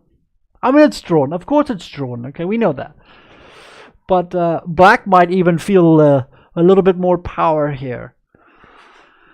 I'm inclined to just stop this stupid game.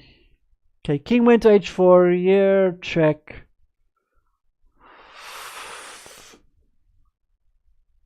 again, I mean, Black's probably the only person who can actually win this game. So, but it will be a draw, of course. It will be a draw.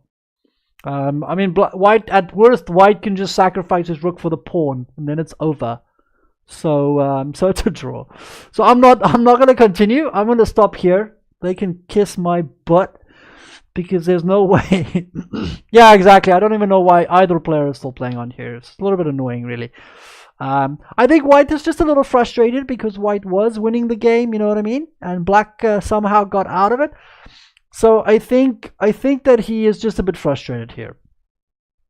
So yeah. So I'm gonna cut the stream here. You know, it's been what, 5 hours. Okay, I'm a little bit done here, so I'm quite happy. Yeah, f takes g8. That would be awesome if it was allowed. Hey.